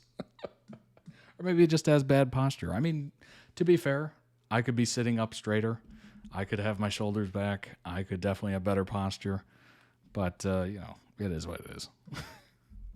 Still room for improvement for him, to be sure. So hopefully he takes the feedback. Yeah, very interesting. Be more attractive. There's your feedback. Be handsomer. Be more attractive. Don't be ugly. What? It's crazy. What I liked, subverted expectation. There's that phrase again. Swift revenge. Open dialogue. Gossip is king. Group cast. Each character is well-rounded. Nice. Highlighted themes beyond romance. That's good. Focus on different relationships. Lessons on brotherhood. Lessons on respecting women. Lessons on relationships. It's important to see one's actions rather than focus on where they grew up or how they were raised. That's true. People need to discuss life goals in order to stay together. You can fall in love, take interest many times in your life. It doesn't mean you always have to act.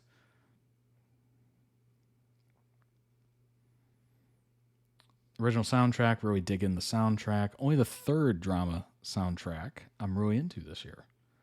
Big budget production, from the intricate hairstyles to detailed costumes, sweeping landscapes, gigantic cast, to the bigger war fights. This drama oozes money.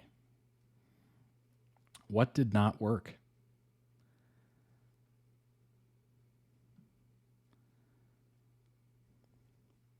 You need to have your own child. What? This is a line that the late Empress tells Rue in her dying breath, and sets Rue on a path to want to use Ning as a baby-making partner. Nothing further. I'm sure the drama will show this isn't her full meaning, but for a show that is trying to emphasize lessons of female independence, this line seems a little bit out of left field. Interesting. You need to have your own child. You need to. Could you imagine hearing that on a dying last breath? Like, what? That's what you were saying to me? Pacing and timeline in the endgame. Last 6 episodes particularly suffered from cramming too many things into it. Oh boy. Rue and Ning were flitting?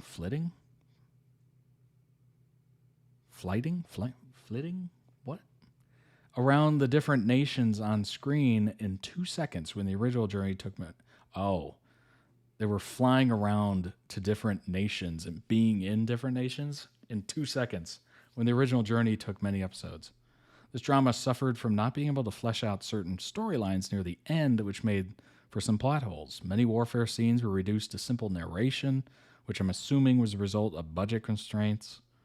Additionally, there was a beautiful dance that Liu filmed but was edited to be extremely bare bones that drew the ire of fans. Focus on the main romance storyline in the end. Once Ning and Ren's relationship was established, it did feel like the romantic scenes between them were unnecessary later on in the drama. This is because there were more impactful themes that made their focus on love rather out of place. Well, I guess they were really trying to cram the love in. Stray observations, the cast probably did horseback riding lessons, since for the most part we see them on actual horseback rather than fake horses. I would hope so. I would hope they would be on real horses, not fake horses. Major spoilers ahead about that ending.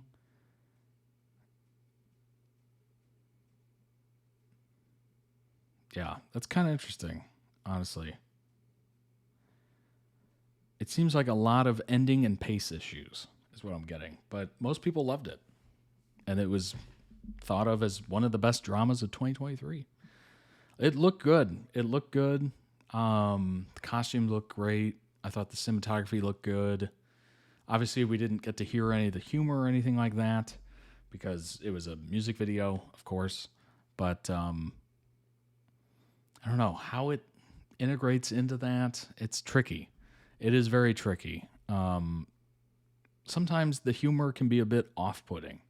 Like if I'm looking at a drama, I want drama. You know, maybe a joke here or there, sparingly, but not jokes throughout. Sometimes I just, especially if it's like a war or anything like that, I'm not looking for like ha ha ha, like laugh out loud stuff. Maybe a quick chuckle. But I would want a more serious tone. And obviously I can't judge the tone from a music video, but if it's not serious, I don't think I'd be into it, honestly. I would need a little bit of that. Unless it is strictly marketed as a rom-com. If it's marketed as a rom-com, then yeah, all bets are off. But if it's marketed as a drama and it's kind of like a rom-com, I'm getting that vibe of like, ooh, this is just humor just to be humorous. And to kind of lighten the mood of it, which I don't need. I don't need it to be lightened. If it's a brutal war movie, and there's a romance in it, you don't need comedy. You can just live on the romance. The romance could be in place of the comedy and have the lighter moments, you know, the wooing and all that stuff in between the battles. Like the battles can be the dark, and then you bring in the lightness with the romance and the sweetness and all that stuff. You don't need comedy. But, you know, just depends on who's running it, who's running the show, basically. But, yeah, very interesting indeed. A Journey to Love. You know what's funny about some of those reviews? They're like, yeah, the romance was too much of it. It's just like, it's called A Journey to Love. What are you expecting? What are you expecting? Come on now. A Journey to Love is literally the title. All right, let's move on to the next one. It is the Sk8 The Infinity dub. Sure is something. Oh, no. Oh, no. Dub moments. Minor spoilers. Dub moments. Oh, no. Is the dub, like, bad? Oh, gosh. Oh, that's nerve-wracking. All right, let's go ahead and pull it up. Here we go. Hey, bitches and bros. Oh my gosh.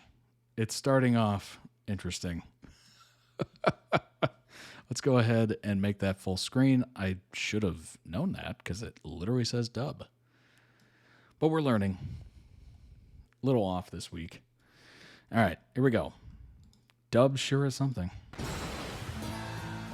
Hey, bitches and bros and non-binary hoes.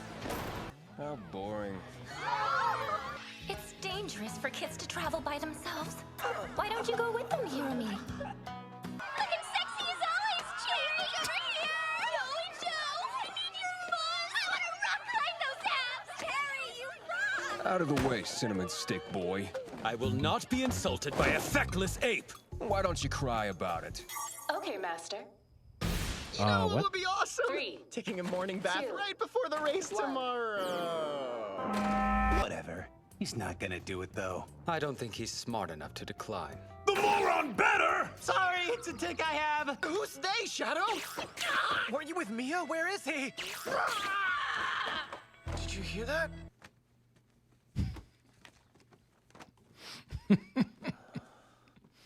Oh my gosh.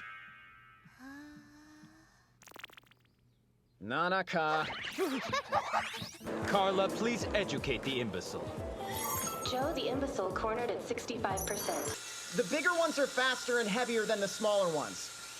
Just keep in mind you gotta pick out trucks that work with them. A pickup truck? Oh my god. Joe! I want to marry you! Play me! I'm not Cherry Tree! Joe, call me! Carla, calculate angle. Can you imagine being there to record some of this? Stop, you're freaking me out! That was 1. There's 2. There's 3. Okay, you're not That's funny! 4. Excuse me, I'm lost. Can you...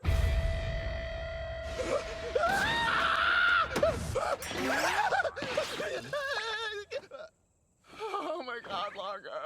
Shut up, you slime. Where's that smile? Where is it? Show me. I never realized how your face looked, Ricky. It's weird. Me? How dare you? Riding the Reki Royal Straight Prince Maru, my dude. What? Who the heck is Prince Maru? I heard that's what the girls call you, Prince. They certainly don't. Pretty sure they do. No, they don't. Where is my board? There. Adam is so lame now. You! Stop! Let's go! Run! Meet you at the store! See you there! Wait! Why is he after me? I'm here for you anytime you need me. I'll go return the car for you. 50-50 chance. What the hell? Dude, you're talking to a machine? She's Carla. Have some respect. Carla. Figures you'd give your board of girls names that you can't get a real one. Those two still don't get along, do they? Get off of me! What an unpredictable surprise. Joe? Hmm? Nice of your dad to chaperone for you. I'm not a chaperone! This might actually be a good match. Come on, let's bet on it, Calro. Don't ever use that name again. Idiot! I swear, you're always drawing something weird. Wanna see? Not really. Seems dangerous. You got issues, bro. I'm not a shrimp. I'm still growing and you're just a fat old guy. I'm not fat. These curves are all muscle. You think you're gonna grow? Uphill sucks. Why does it exist? We couldn't have downhill without it. Thanks, Longa. Alright, it nailed it! Yeah! 15 years, I think. What? Since you were frickin' 2? All the more reason to challenge him to a match. I will too. Copycat? I'm not copying. Then go to the back of the line. You're cute, but I'm not budging. You'll have to fight me for my spot. I have no problem with that.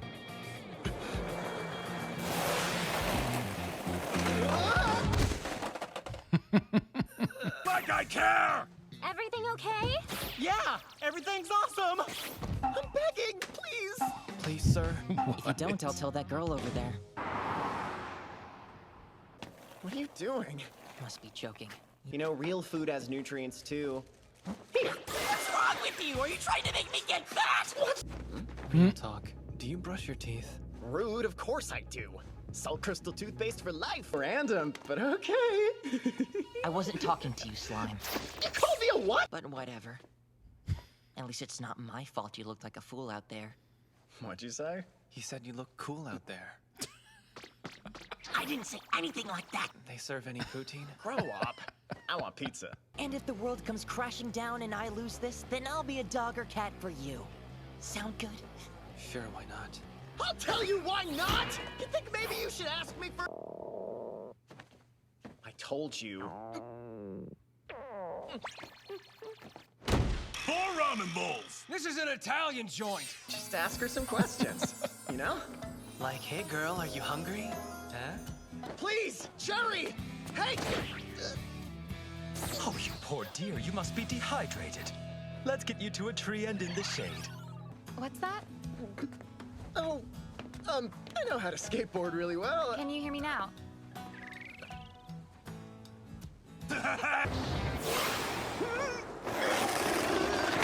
Oh. Oh.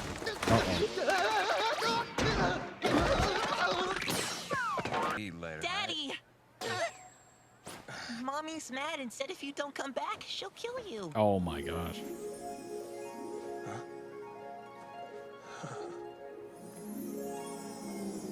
What? That is not your mom. I'm here from Canada. Is that all? Is that bad? Well, I'm not gonna grade you on it per se. You're What bad. is going on? All right. You get all your junk? And what will I win? I've thought a lot about it. If I end up slaughtering you, then you're gonna become my lapdog. Not the barks in the back. If you're hanging with morons, what's that make you? Alpha moron, maybe? Hey, wait a sec! What about all your stuff? Huh? Thanks for grabbing mine. Hey! It's that mark from the map. Is that it? The thing that shows up? Please don't say it. But I'm serious. This is... La la la la la la! That's what makes it seem as though he appeared in front of you out of nowhere. Hello. You're too close. Insane. Unfortunately, it looks like we're dropping some frames. So again, apologies about any frame issues or jitteriness. It's unfortunate. We are running Who told you Wi-Fi. could sit in my car? Follow. This new This space is not for your now. taxi. Get out! There. Go straight. I know.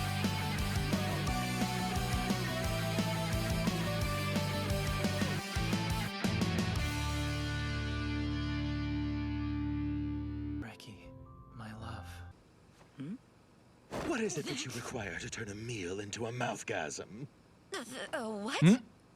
I like hors d'oeuvres. Yeah, thanks for the senior discount. Hey, watch it, punk. I'm not friggin' 80 yet. Where are your clothes, bro? He's charring his chesticles for locals in heat. Such a thirsty gorilla. So freaking scary! So gross and smelly! So freaking scary! So gross and smelly! I'm freaked out! I'm so grossed out! I'm so freaked out! I'm so grossed out! Oh my I'm so freaked gosh. out! Of course it's gotta be hell! So freaking hairy, so freaking scary. So grossed out. Gonna be okay. Dude, I'm not depressed! I think I love your guts, Mr. Manager. You're the best. Okay, I get it. I'm not the manager. Get off me. Underage drinking is strictly prohibited. My bad. I thought it was water. You wouldn't draw something like that on a map? Come on! Seems like you're afraid of it. Oh, please. You think I'm afraid of some grade school ghost stories? I'm not. Is it the cat? I hope so. It sounds a little weird to be a cat. Wait a second, what sounds cats can and can't make? Yo, about time you showed up. That smell is offensive. So true. Oh god. You're that guy from the Love Hotel. Excuse you? No, that's not what I mean! What is a love hotel? Now you're pushing it. I owe you one. If you have to ask, Here we go. can't afford it. Damn his abs. I'm not doing that. Crap. Be back.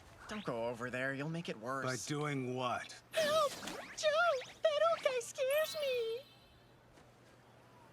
Joe, are you listening to me? I'm scared. Don't worry, Bay, I'll protect you. The only thing anyone knows about you these days is you're his friend. Or maybe his groupie. Who cares if I'm his friend? And what in the heck is a groupie? Who's pissy now? Guess your machine doesn't love you as much as you love it. Her name is Carla! Can you hear yourself? It's a dad. He's not my kid. Please, oh please, don't take Daddy away! Oh my god. What's wrong with you? That's Is so this a prank? funny. Are you judging its skills? American, his A! You mean Canada? That's right. Well, Kaneda, Kanata, that's not the point. Kaneda, Kanata. Wait! You didn't tell me how to turn! Uh-oh.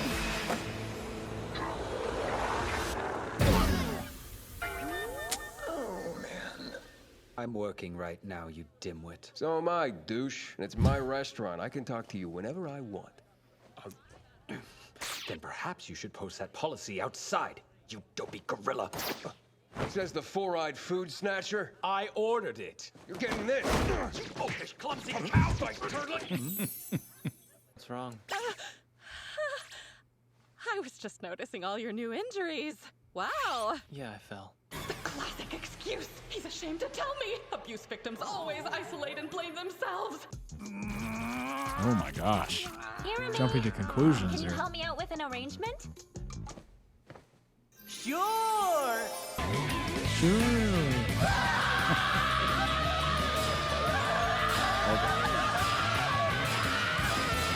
Should share. No way. That's embarrassing. This is a literal The fever only dream. sure way to help you regain This trust. compilation is crazy. Show her she's a lucky girl. What girl? You broke it down to milliseconds?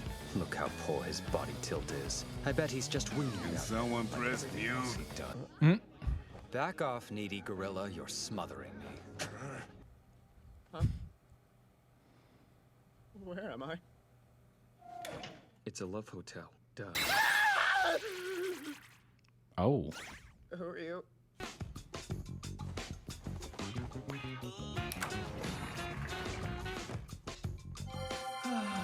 Anyway, if you're done creeping me out, I gotta go.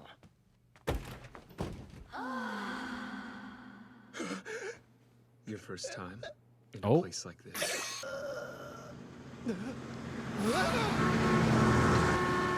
Oh, God!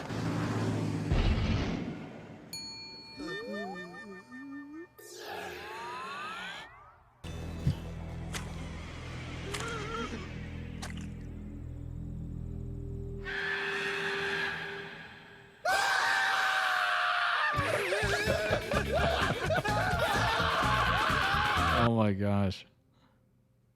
That one scene seems amazing. Check out of this place! Honestly. Cost! Do I have keys?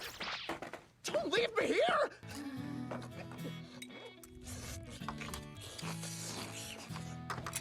Thanks, it was great. An entire legacy washed away with the rain. All right! I knew he could defeat the evil overlord! Hell yeah! Mr. Hero, is everything okay in there? Go fetch! Oh, See? wow. See? Oh. So if I can't be there, then I guess it would be Joe or Mia? It's Reki. What, are you serious? I'll be at the finish line. Push me. Yes, princess. Would you fire Carla or something? I'll be at the finish line. Push me.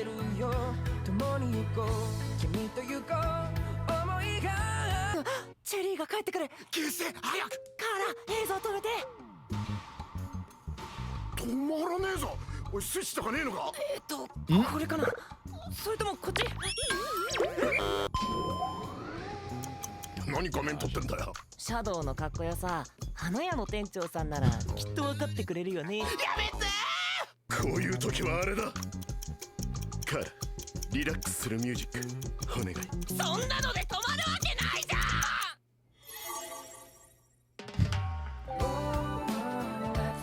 Oh my gosh. That was a literal fever dream. The scene where they're running in the woods when that disgusting hairball thing is like chasing them is so freaking funny. The amount of times that made me crack up is just amazing.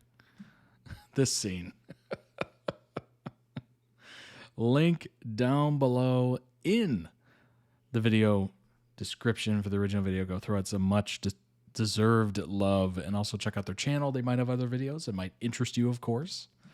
And if you want to request them for streams, certainly do so. ToddReacts.com is how you find it. For those of you watching live, there is the link. Let's go ahead and pull up some information on Sk8 The Infinity. Learn a little bit more about it. Japanese original anime television series produced and animated by Bones that aired from January to April 2021 on ABC and TV Asahi's Animazing programming block. Comedy manga spin-off began serialization on the Young Ace Up manga website in January 2021. An OVA was released in Japan in March 2025. A second season has been announced. Wow. In Okinawa, a group of hardcore skaters participate in a secret no-holds-barred competition after midnight known as S, racing each other on skateboards down a winding road carved out of an abandoned mine and occasionally forming rivalries, also known as beefs. I love when it describes like slang terms. Forming rivalries, also known as beefs, with each other. Reki, a high school sophomore and hardcore skater, takes new transfer student Langa to S one night, ends up pulling him into the world of skateboarding. Definitely reacted to this before. We won't go over much of it, but certainly looks like there's many parts to it. Like, obviously, extra part. We got Chill Out as well. We got the animated TV series, of course.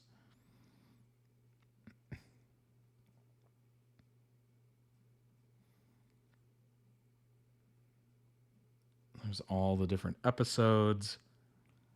Stage play. 2 stage play adaptations were announced July 4th, 2021. Interesting. Part 2 is scheduled to take place. Obviously, the pandemic kind of took an end to that. Comedy manga spin-off titled Sk8 Chill Out began serialization 2021. Extra part OVA reminds us why we love these characters. It's been 4 years since the season 1 finale of the endlessly infectious Studio Bones series Sk8 The Infinity. Now the series returns for a charming and adorable OVA, Sk8 The Infinity Extra Part, which serves as an engineered path to a potential season 2, and a reminder of how much we adore these characters. Well, most of them. 30-minute Sk8 The Infinity Extra Part is divided into 4 mini-stories. There's Rain and a Cat, Soda Ice Cream, and the convenience store. Becoming really serious about things. Morning routine. At the same time, Hiromi, do your best, sees Shadow without the face paint as he tries to charm his manager. Interesting. I like how they took 30-minute extra and made it into 4 mini-stories. If that doesn't get you wanting season 2, I don't know what will. Not every vignette is created equal, if only because bandwidth for Adam will vary based on how tedious you found him in the original stories. Frankly, I'd hope he'd been written out, considering his big joke is him leering over the teenage Langa, but alas, seems we're stuck with him. Oh, jeez. The rest of the stories, however, range from adorable to informative to adorably informative. Shadow gets the least screen time, but the contrast between his S look and his day-to-day flower shop appearance continues to be a delightful joke, especially considering he only breaks out of his intimidating aura to stand up for an older woman who's cut off in line. More than anything, oh yeah, we saw a little bit of that. His story showcases the elasticity of the artistry, playing fast and loose with realism in favor of heightened motion stop to help highlight his enthusiasm and dismay. Joe and Cherry Blossom get their flashback moment. Joe and Cherry flashback wonderfully explore the two's dynamic and competitive nature, which help form the S competition. Sk8 The Infinity Extra Part seems tailor-made for this section as it helps tie together the series' overarching plot. The animation is playful and buoyant as the two squabble during the school day. The escalation of their showdown in the classroom is hilarious, and it follows them outdoors as they compete during a physical exam, which I bet we're seeing right here. But their friendship shines through, though neither is quite ready to admit it. The character designs are a fun contrast to their modern-day looks, where they continue to contrast and complement each other. Seeing a little Reki carrying around his friend after losing a bet sweetens the story, as we know their paths will merge together later down the line. Also mirrors the first story, which, of course, the best. Reki and Langa, even without the brevity of Sk8 The Infinity Extra Part, are the series' heart. An abundance of personality and kinetic fluidity fuels this snapshot from the posters that adorn Recky's walls and the chipped wood from the skateboards he's working on. There's proof of life in his room that is lacking in many other anime contemporaries. It feels lived in, worn, made more so by the room growing increasingly cramped as Recky's younger sister barrels in. Personality shines through the Sk8 The Infinity extra part. Constant flow of movement injects life into the OVA, even as they sit and play a card game. However, that tactile emotion is more evident once Reki and Langa lose the game and must carry one another to the convenience store for ice cream as their penalty. Sequence is brief, but simple gestures and clever direction highlight the duo's close friendship.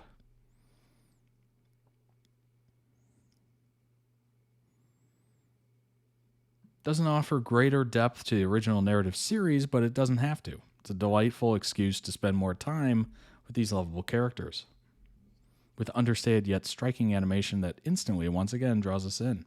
Now, if only there was an announcement for Season 2. Interesting. Got an 8.5 out of 10 from this reviewer. Sk8 The Infinity isn't realistic at all, and that's why it's great. Why is this? What is happening here? Oh, okay. I genuinely cannot believe that it's taken this damn long for us to finally get an anime that's based on skateboarding. This was written in 21, by the way, 2021. We've had just about every other form of sports anime, including cycling, basketball, volleyball, football, ice skating. Finally, we get one based off the coolest, subjective, extreme sports out there. Something near and dear to my heart, skateboarding. There you go. While I grew up skating and still love it, Sk8 The Infinity certainly likes to take some creative liberties with exactly what people can achieve while riding on a skateboard. That being said, I think it's a good thing it does, and it takes nothing away from the show. In fact, I think it makes it fun. Think along the lines of Kuroko, no brisket. Boy, I'm hungry. No basket. The way they shonen-fied basketball, but perhaps a little less extreme. No one is out here.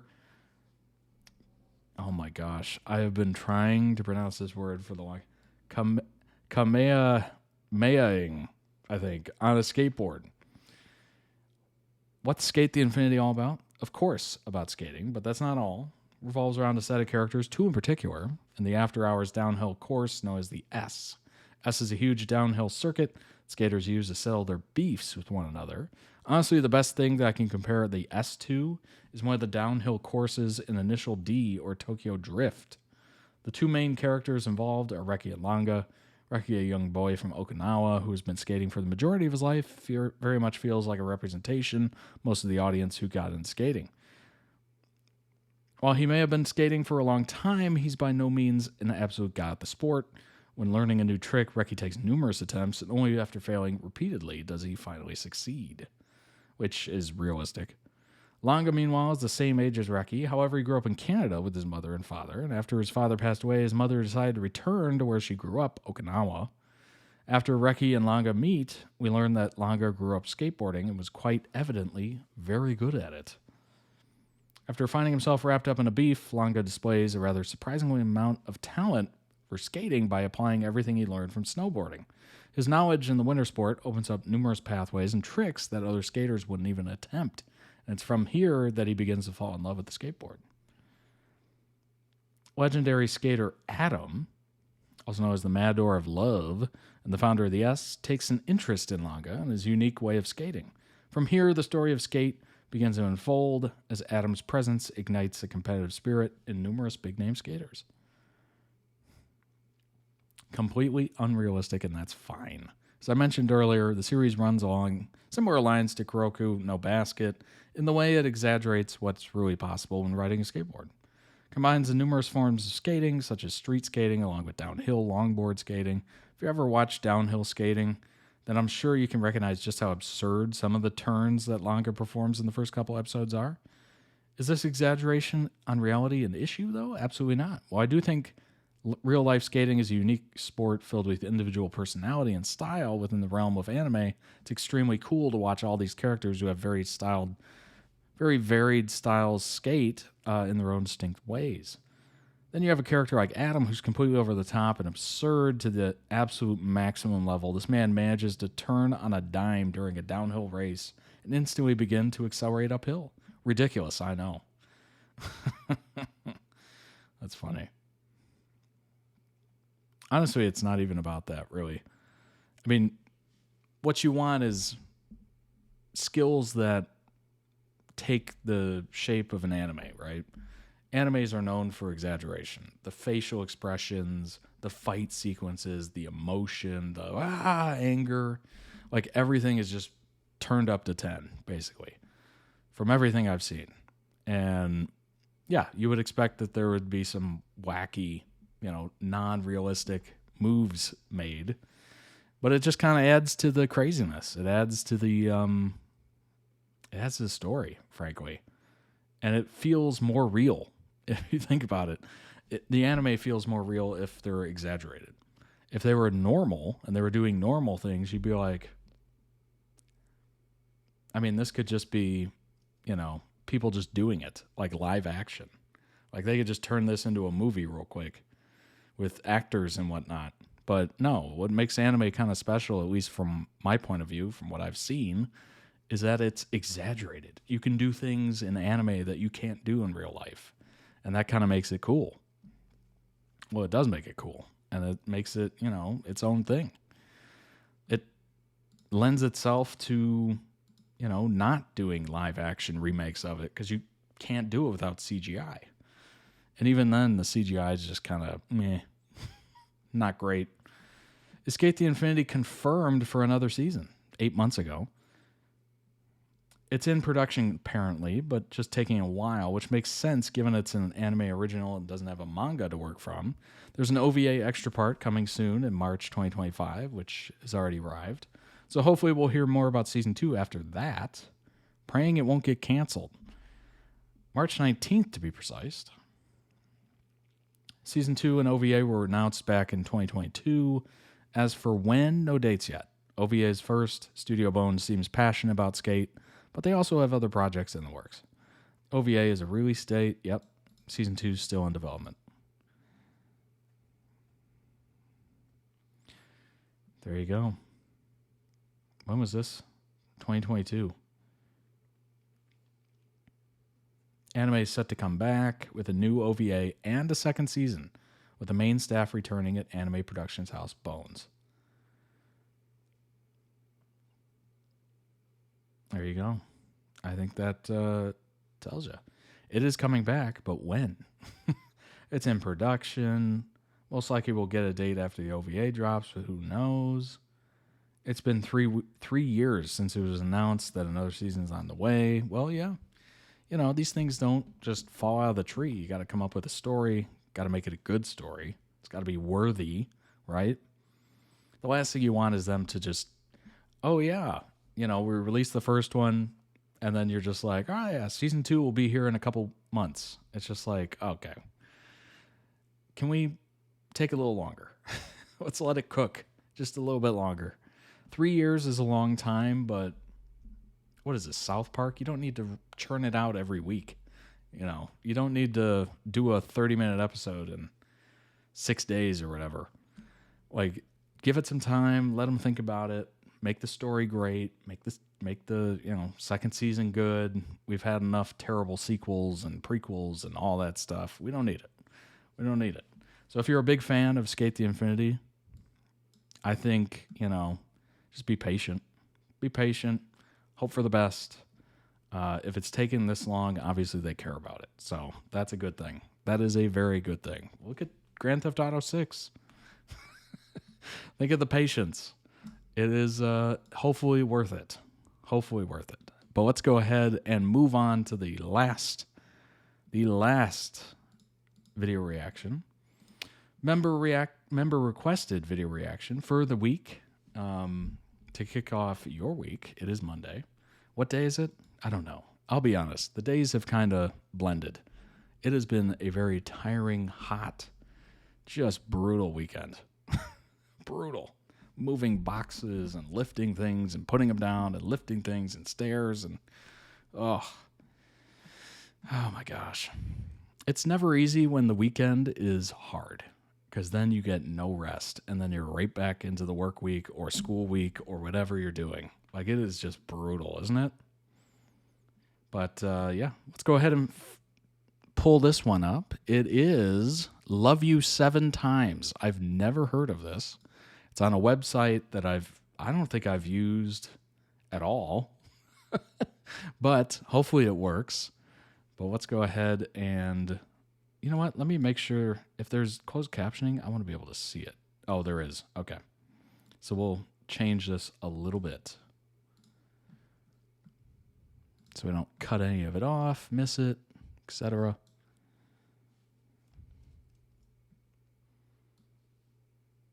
There we go. That should be good. Let's jump into it. This is titled I Will Find You.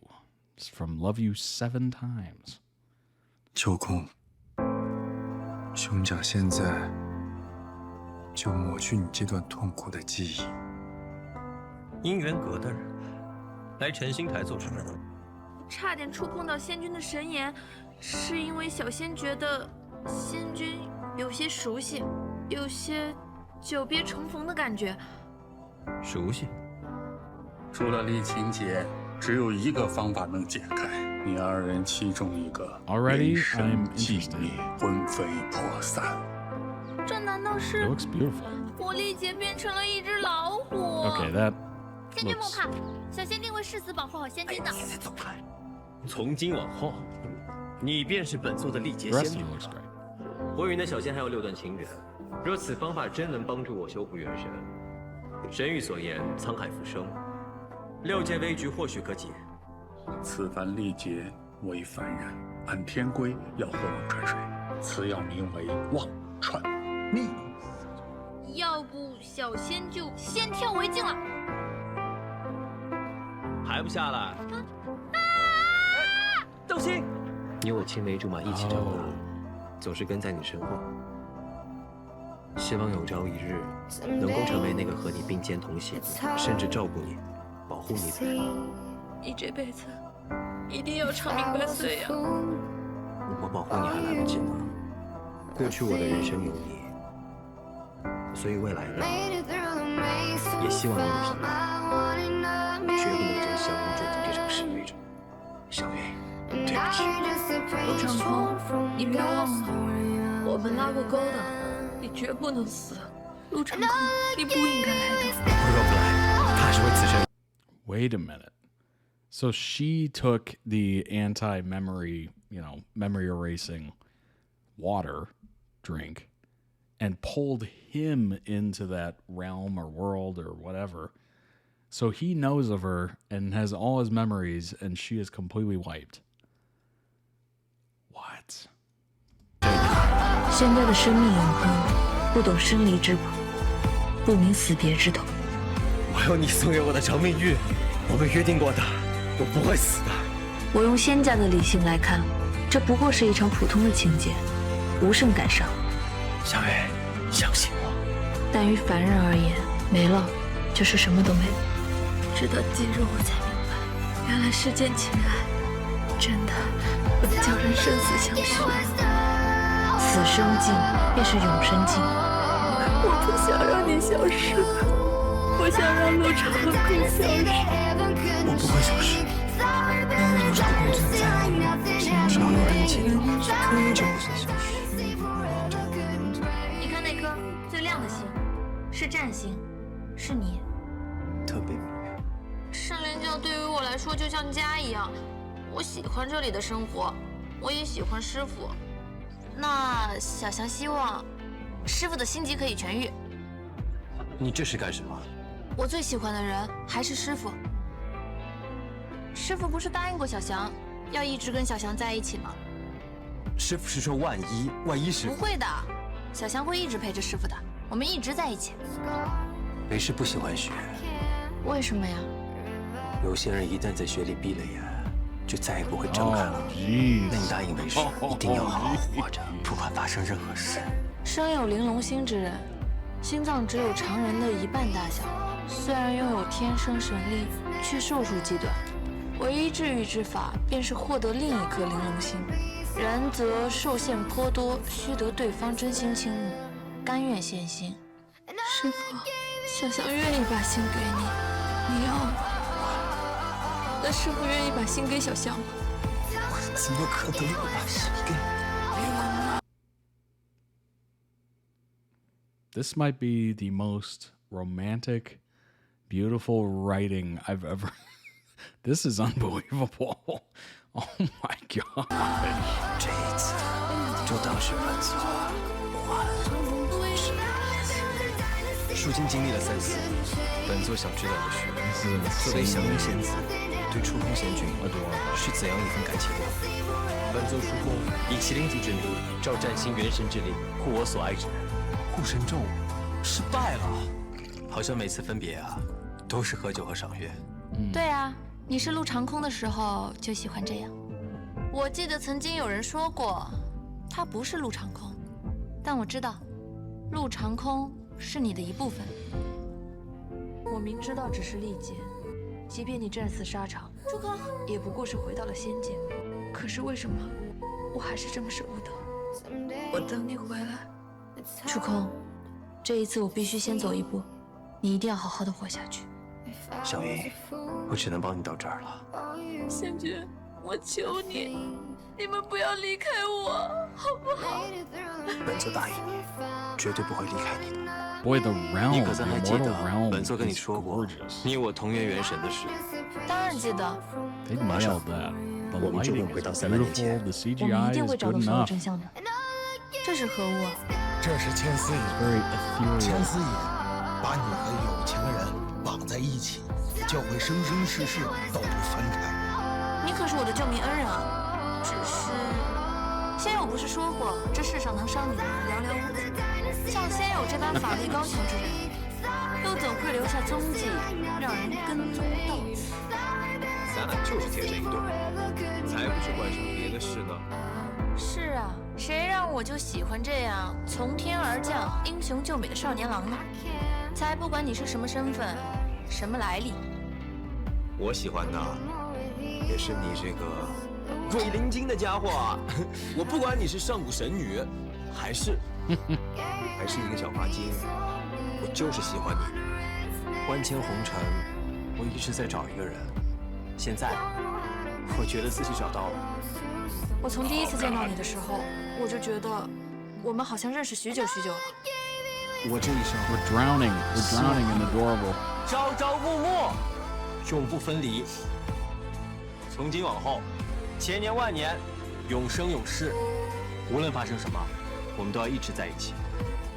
要是我的话，我死后 Goals or not? That's the question I have for you. Goals or not? 就要做天上那朵云。老朽还没有点化你的时候，你还只是天界。你最喜欢待的地方就是小云殿。是不是我无论是谁，无论变成什么样子，你都会一直喜欢我？小爷我向来一言九鼎，我麒麟族出宫，以麒麟族之名，照战星元神之力，护我所爱。小唐是我，摩罗女帝也是我。可我最开心的时光，还是在小木屋的那段时间。那个时候，我不是摩罗族女帝，你也不是麒麟族的二皇子。我想和你在那里成婚，也想以小唐的身份，嫁给那个一见钟情的少年郎。你未来的夫君可是金麒麟，就算是天塌下来了，也有小爷我帮你顶着。好，这可是你说的。不管发生什么，我都会一直陪着你的。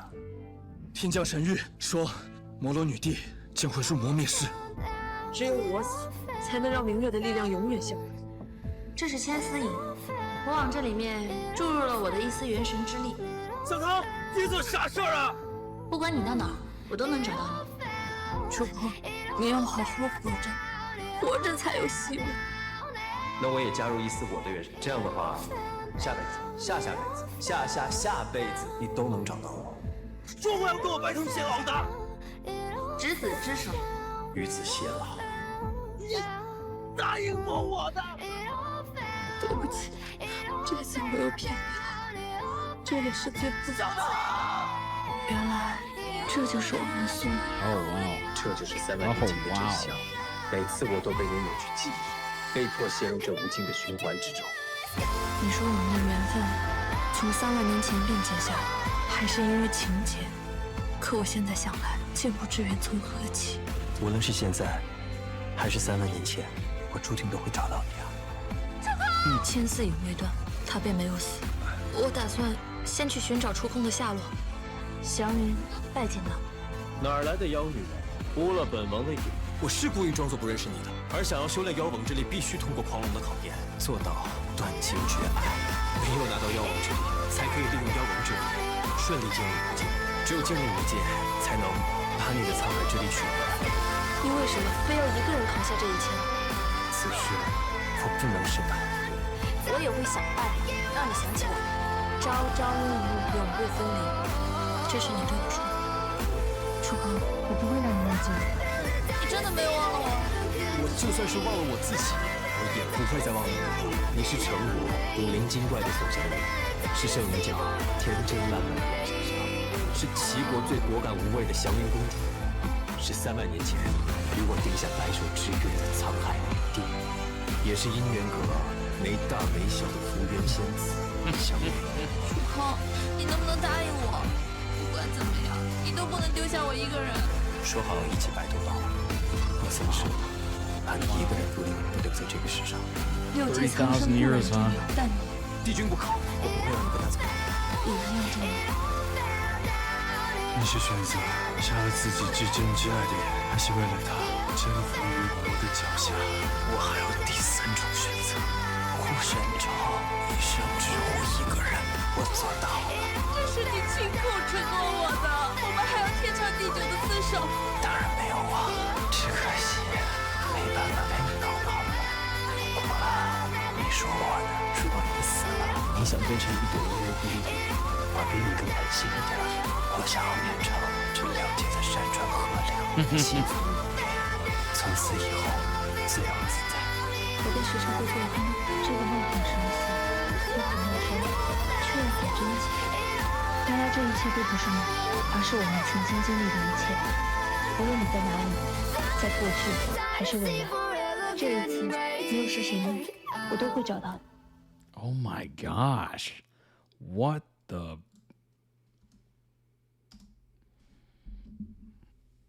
I feel like we just went on a journey. That was an epic tale of love and survival and soulmates and all that stuff. Like, that was unbelievable. Again, like I said, the CGI, well, minus the animals, which are always difficult to animate. The CGI magic-y part of it was perfect. Just enough, not crazy. You know, you can get away with a little bit of CGI and it's totally fine. Costumes look great. The romance, the writing, the dialogues. Oh, perfect. That looked really, really good. That was a great looking sea drama. Oh my gosh. 38 episodes. Link down below in the video description on YouTube when this gets posted. Go ahead and check it out. And for those of you watching live, I will post that in the chat. There you go. Wow. Love you 7 times. Well, more like 30,000 or however many times they reincarnated. I'm assuming 7 times, but wow. That was epic. That was an epic to end on for sure. Got an 8.4 out of 8,200, basically 8,300 users on MDL. Zhang was originally a cloud. That sounds carefree. That sounds nice. That sounds lovely. But was later transformed into a fairy by the Red Thread Master and worked in the marriage pavilion. Zhang Yun volunteered to help her master find immortal Chu Kong, the god of war, a marriage partner, but later got caught auctioning his marriage. The two quarreled and accidentally messed up the red thread of fate, leading to an entanglement, gosh, between the two that lasted for several, that's putting it mildly, several lifetimes, 30,000 years. However, their fate started way earlier, in a memory that both of them didn't have. Wow. Absolute wow. Wow, wow, wow. Gosh, that was stunning. That was legitimately stunning. Is your heart beating fast because of me? And now it just has them in all the different wardrobes and all that stuff. It's just breathtakingly beautiful. Sweet. Screenwriters. What? Stalkers? That's an interesting way to take that. I don't really do the whole mooning over actors thing. Not my jam. I don't automatically upvote a drama because the actor is hot or whatever. I go by how the drama is or isn't. This person really trashed the story but loved everything else. That's pretty wild. Drama's okay and regular and kind of middle of the road. The book is excellent, lacking in details.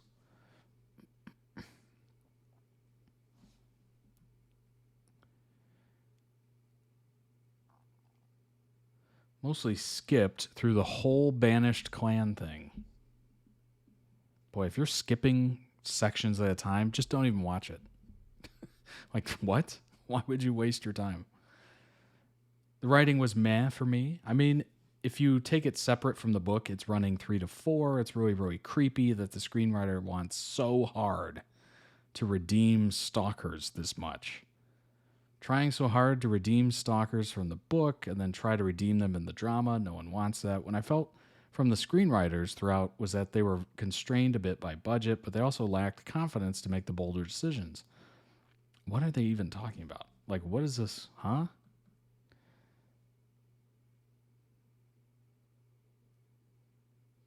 I have no idea what that was about. That's crazy.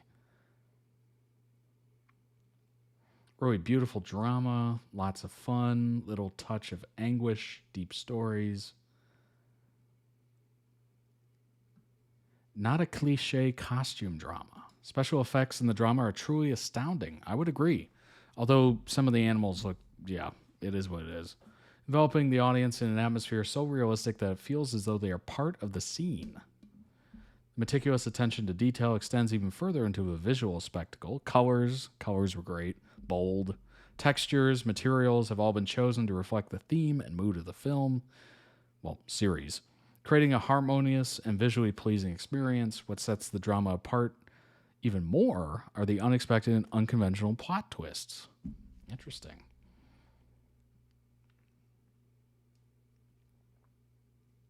Huge improvement in Yang's acting skills. Her acting career began to take shape after her success in the music industry. Interesting. Cinematography, capturing breathtaking landscapes. Yeah, I would agree.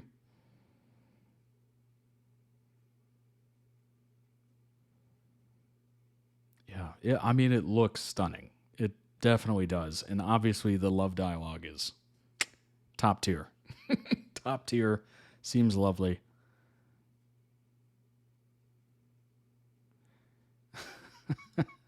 I watched this just to see so obviously read the book. I watched this just to see silver-haired demon Yuxi, and it gave me more to like and appreciate. Pretty simple plot, as they described it. The main lead, or the male lead and the female lead, are supposed to go through a love tribulation for several lifetimes. I was honestly not expecting much as the main reason I was watching this series, because I wanted to see the silver-haired... Okay. Really wanted to see the silver hair. Behold, they let him out towards the last few episodes, so I had to sit through the whole thing. After silver-haired Yuxi was gone, I honestly just finished the last episode, because why not? I sat through 37 episodes. One more will not make it. That's crazy. That's crazy. They were that dead set on seeing just the silver hair that they sat through an entire show for it. Don't see a lot of character development speeding through several lifetimes. That's okay. if they wasted episodes on developing each character, it would make the series longer. It might get boring. True. That is actually true.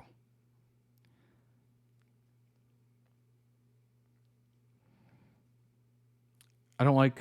what can I say as I don't like would be how they put silver-haired Demon Yuxi at the end. Okay. Seriously? We're one-track mind here. Could have been better. Okay. What does this person think?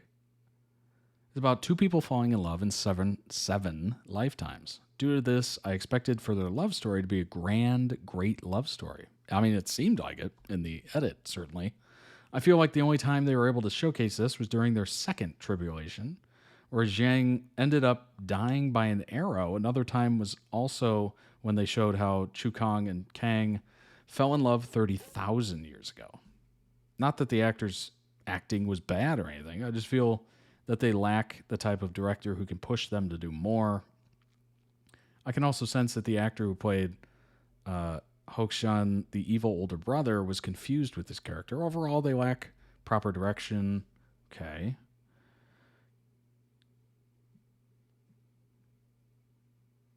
Chemistry between Ding and Yang were there, but then again, as I said before, it just felt like they were left with whatever, and the director wasn't as proactive as could have been. Okay. Blaming director. Got it.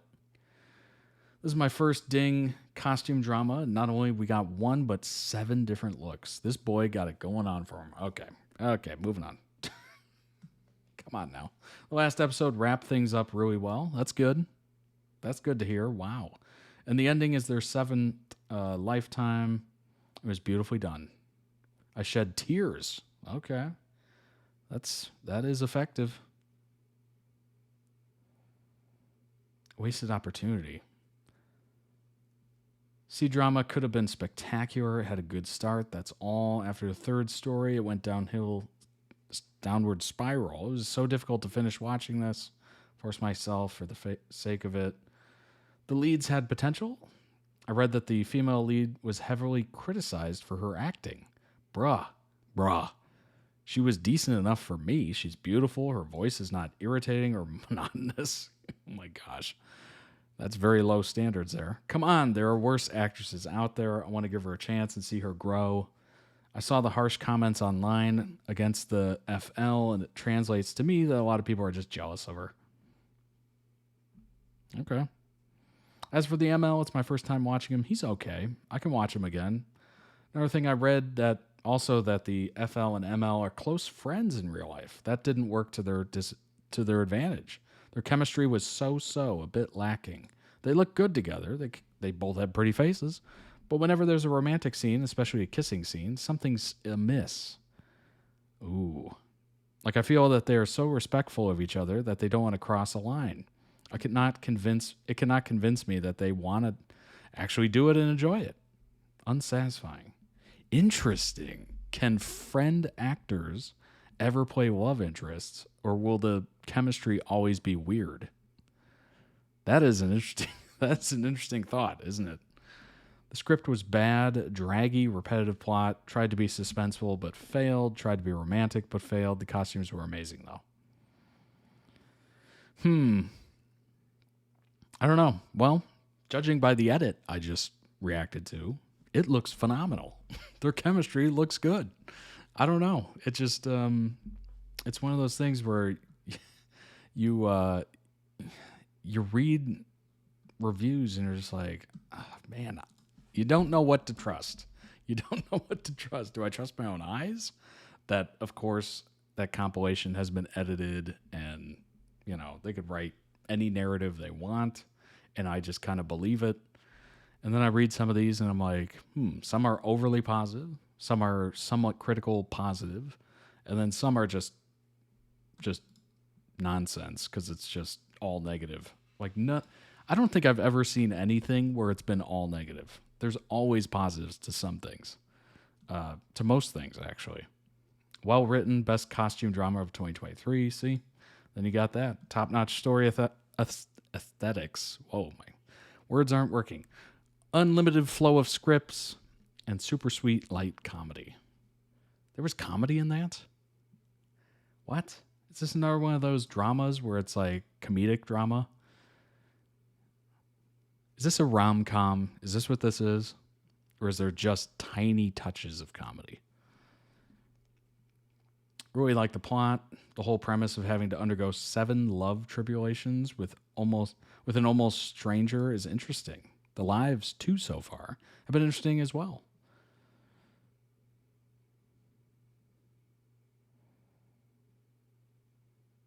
I really hate it when they write FLs that do nothing but cry. In the first few episodes, she even praises herself as a genius.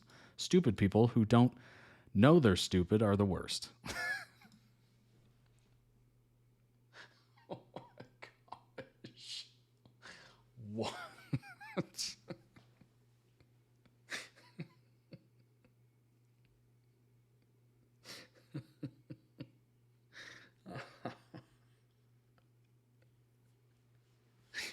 Oh my gosh.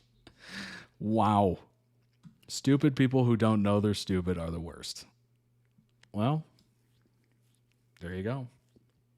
I'm writing this review in rage after finishing the first 12 episodes. She had at least 3 chances to stab the prince. She couldn't do it right when she finally did. I nearly threw my phone. She threatens to end herself, then proceeds to push the ML away for trying to save her.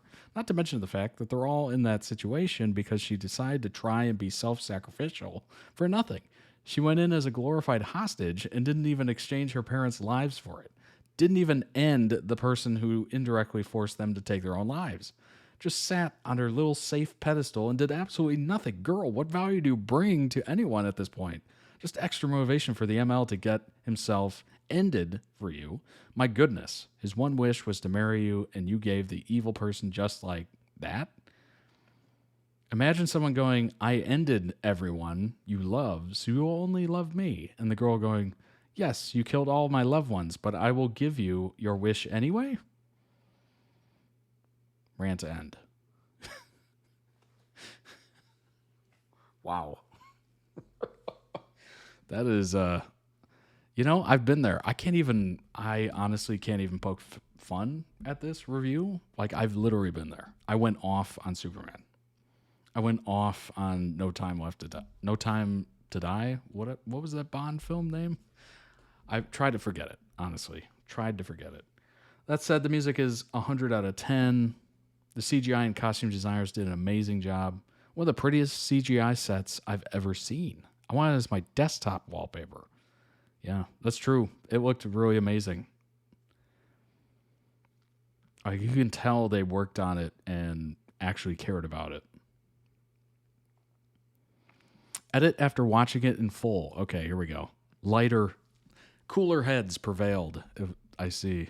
The later episodes are much better, even though the writing for the FL is inconsistent.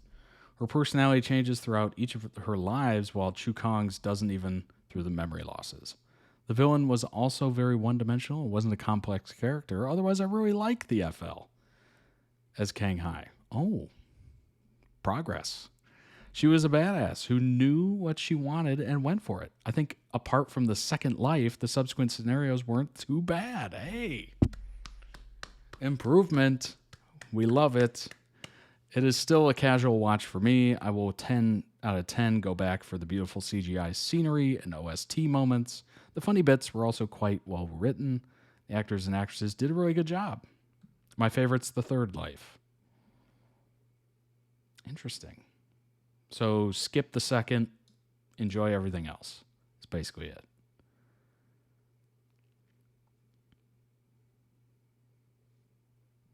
Interesting indeed. 1 moment of impulsiveness, 7 lives of unluckiness. Wibbly wobbly, time-wimey with several shots of caffeine. What? It's a fairy tale? Mm-hmm. Yeah. Children may enjoy this if kissing scenes were removed. It was fairy tale. Seven times love means they birthed 7 times in immortal realm. It was sort of love story. I liked the starting of the drama. It was a little too funny because they reincarnated into pig and a tiger form. That's what the pig and tiger were. Oh my gosh. Why did I not put that together?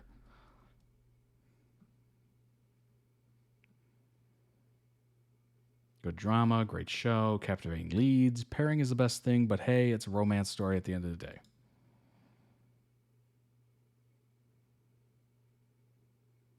Yeah. I mean, look, it seemed beautiful. It really did.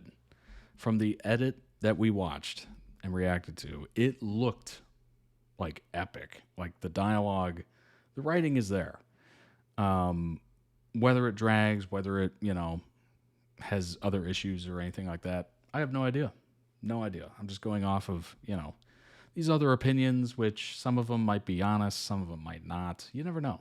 It is very much dealer's choice. Looking at Rotten Tomatoes, looking at any sort of review site.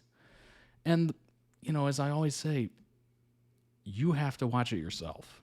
It could be the most highly rated movie, show on Rotten Tomatoes or whatever, IMDb, whatever website you use. That doesn't mean anything. The only thing that matters is what you think, what you think, what you see, what you feel, what does it make you feel? Is it good? Is it bad? Does it make you cry? That's usually pretty good. It's usually a pretty good sign. If you laugh, if you're actually laughing, not like, but like actual out loud laughing, like that is an incredible thing. Very few things that I watch make me actually laugh out loud. And anytime that moment happens, it makes me happy because it's like, oh, wow. It got a legitimate response out of me.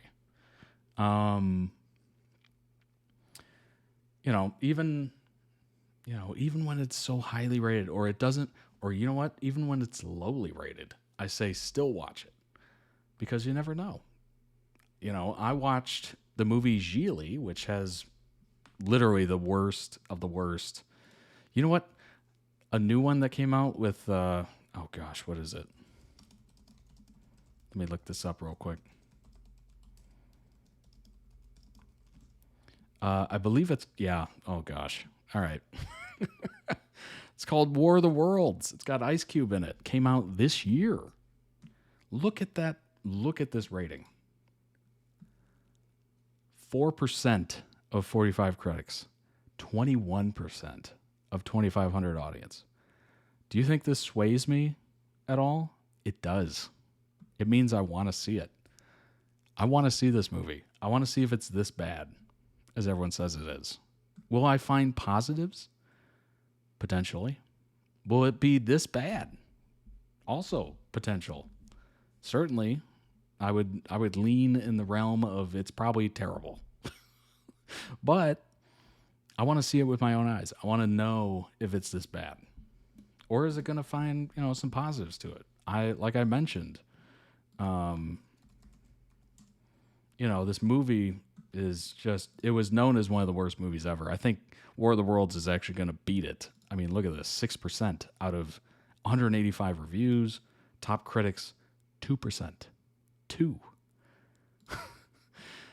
I found some positives on there. I laughed a couple times during this movie. Was it supposed to make me laugh? Maybe, maybe not.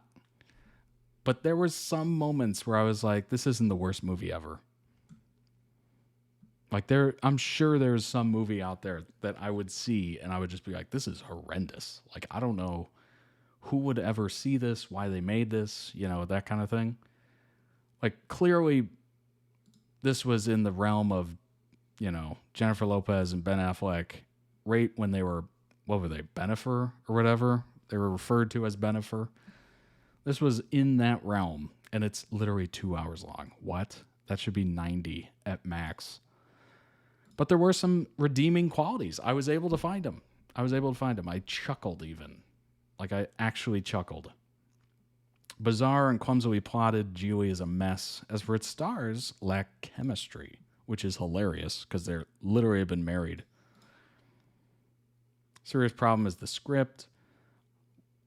Gigli won't be the worst movie to come out of Hollywood all year, but it's sure to be one of the most forgettable, truly no reason to see this film. I disagree. There's always a reason to see a film, period. No matter what it is. Show, whatever. People are trashing it. Okay, take that note, but then go out and see it. Maybe don't go to a theater and see it. Wait till it's, available online or something like that. But still see it. Form your own opinions. That's what really matters. Your own opinion. That way you can go, hey, I saw this movie. I don't think it was the worst movie of all time. Everybody trashed it, said it was terrible. But, I thought it was okay. Like, it wasn't great, kind of terrible. But it had some good moments. And you're able to, verbalize that and show people that, you don't have to be a monolith where you just jump in with the crowd and go, yeah, the movie, terrible, it sucked. Meanwhile, you haven't even seen it. So I do try to remind myself, and it is difficult. It is difficult when everyone's trashing something, when everyone's jumping on the bandwagon, or everyone's praising something and going, it's the best movie of all time. If you don't see it, you're an idiot. That kind of thing. I try to remind myself that until you see it yourself, you cannot truly form an opinion on it.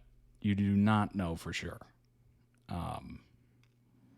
So yeah, there you go. You want to see a movie that'll scare the living daylights out of you? Together. I just saw this recently. Yes. Together is a crazy movie. It got great reviews. Audience, mild. There are some legit moments in there where I was like, this is horrendous. Like, terrifying. So, it's not the best movie ever, but it did surprise me. If you're looking for something that, is a little horror, sci-fi movie to watch. Anyway, yeah, go see it yourself. That's the main story here. We can read the reviews and look at, MDL and all that stuff, but at the end of the day, you have to watch it. You have to watch it yourself. All right, everybody. Thanks for hanging on. I appreciate it. Thanks for showing up and being here. Don't forget to hit the subscribe button. Follow as well. If you'd like to request your own videos, you could certainly do so. ToddReacts.com is how you do so. Check out the merch. Join the Discord. I will see you there. And I hope you have a wonderful rest of your week. I will see you back here on Friday. Take care of yourselves. Bye-bye.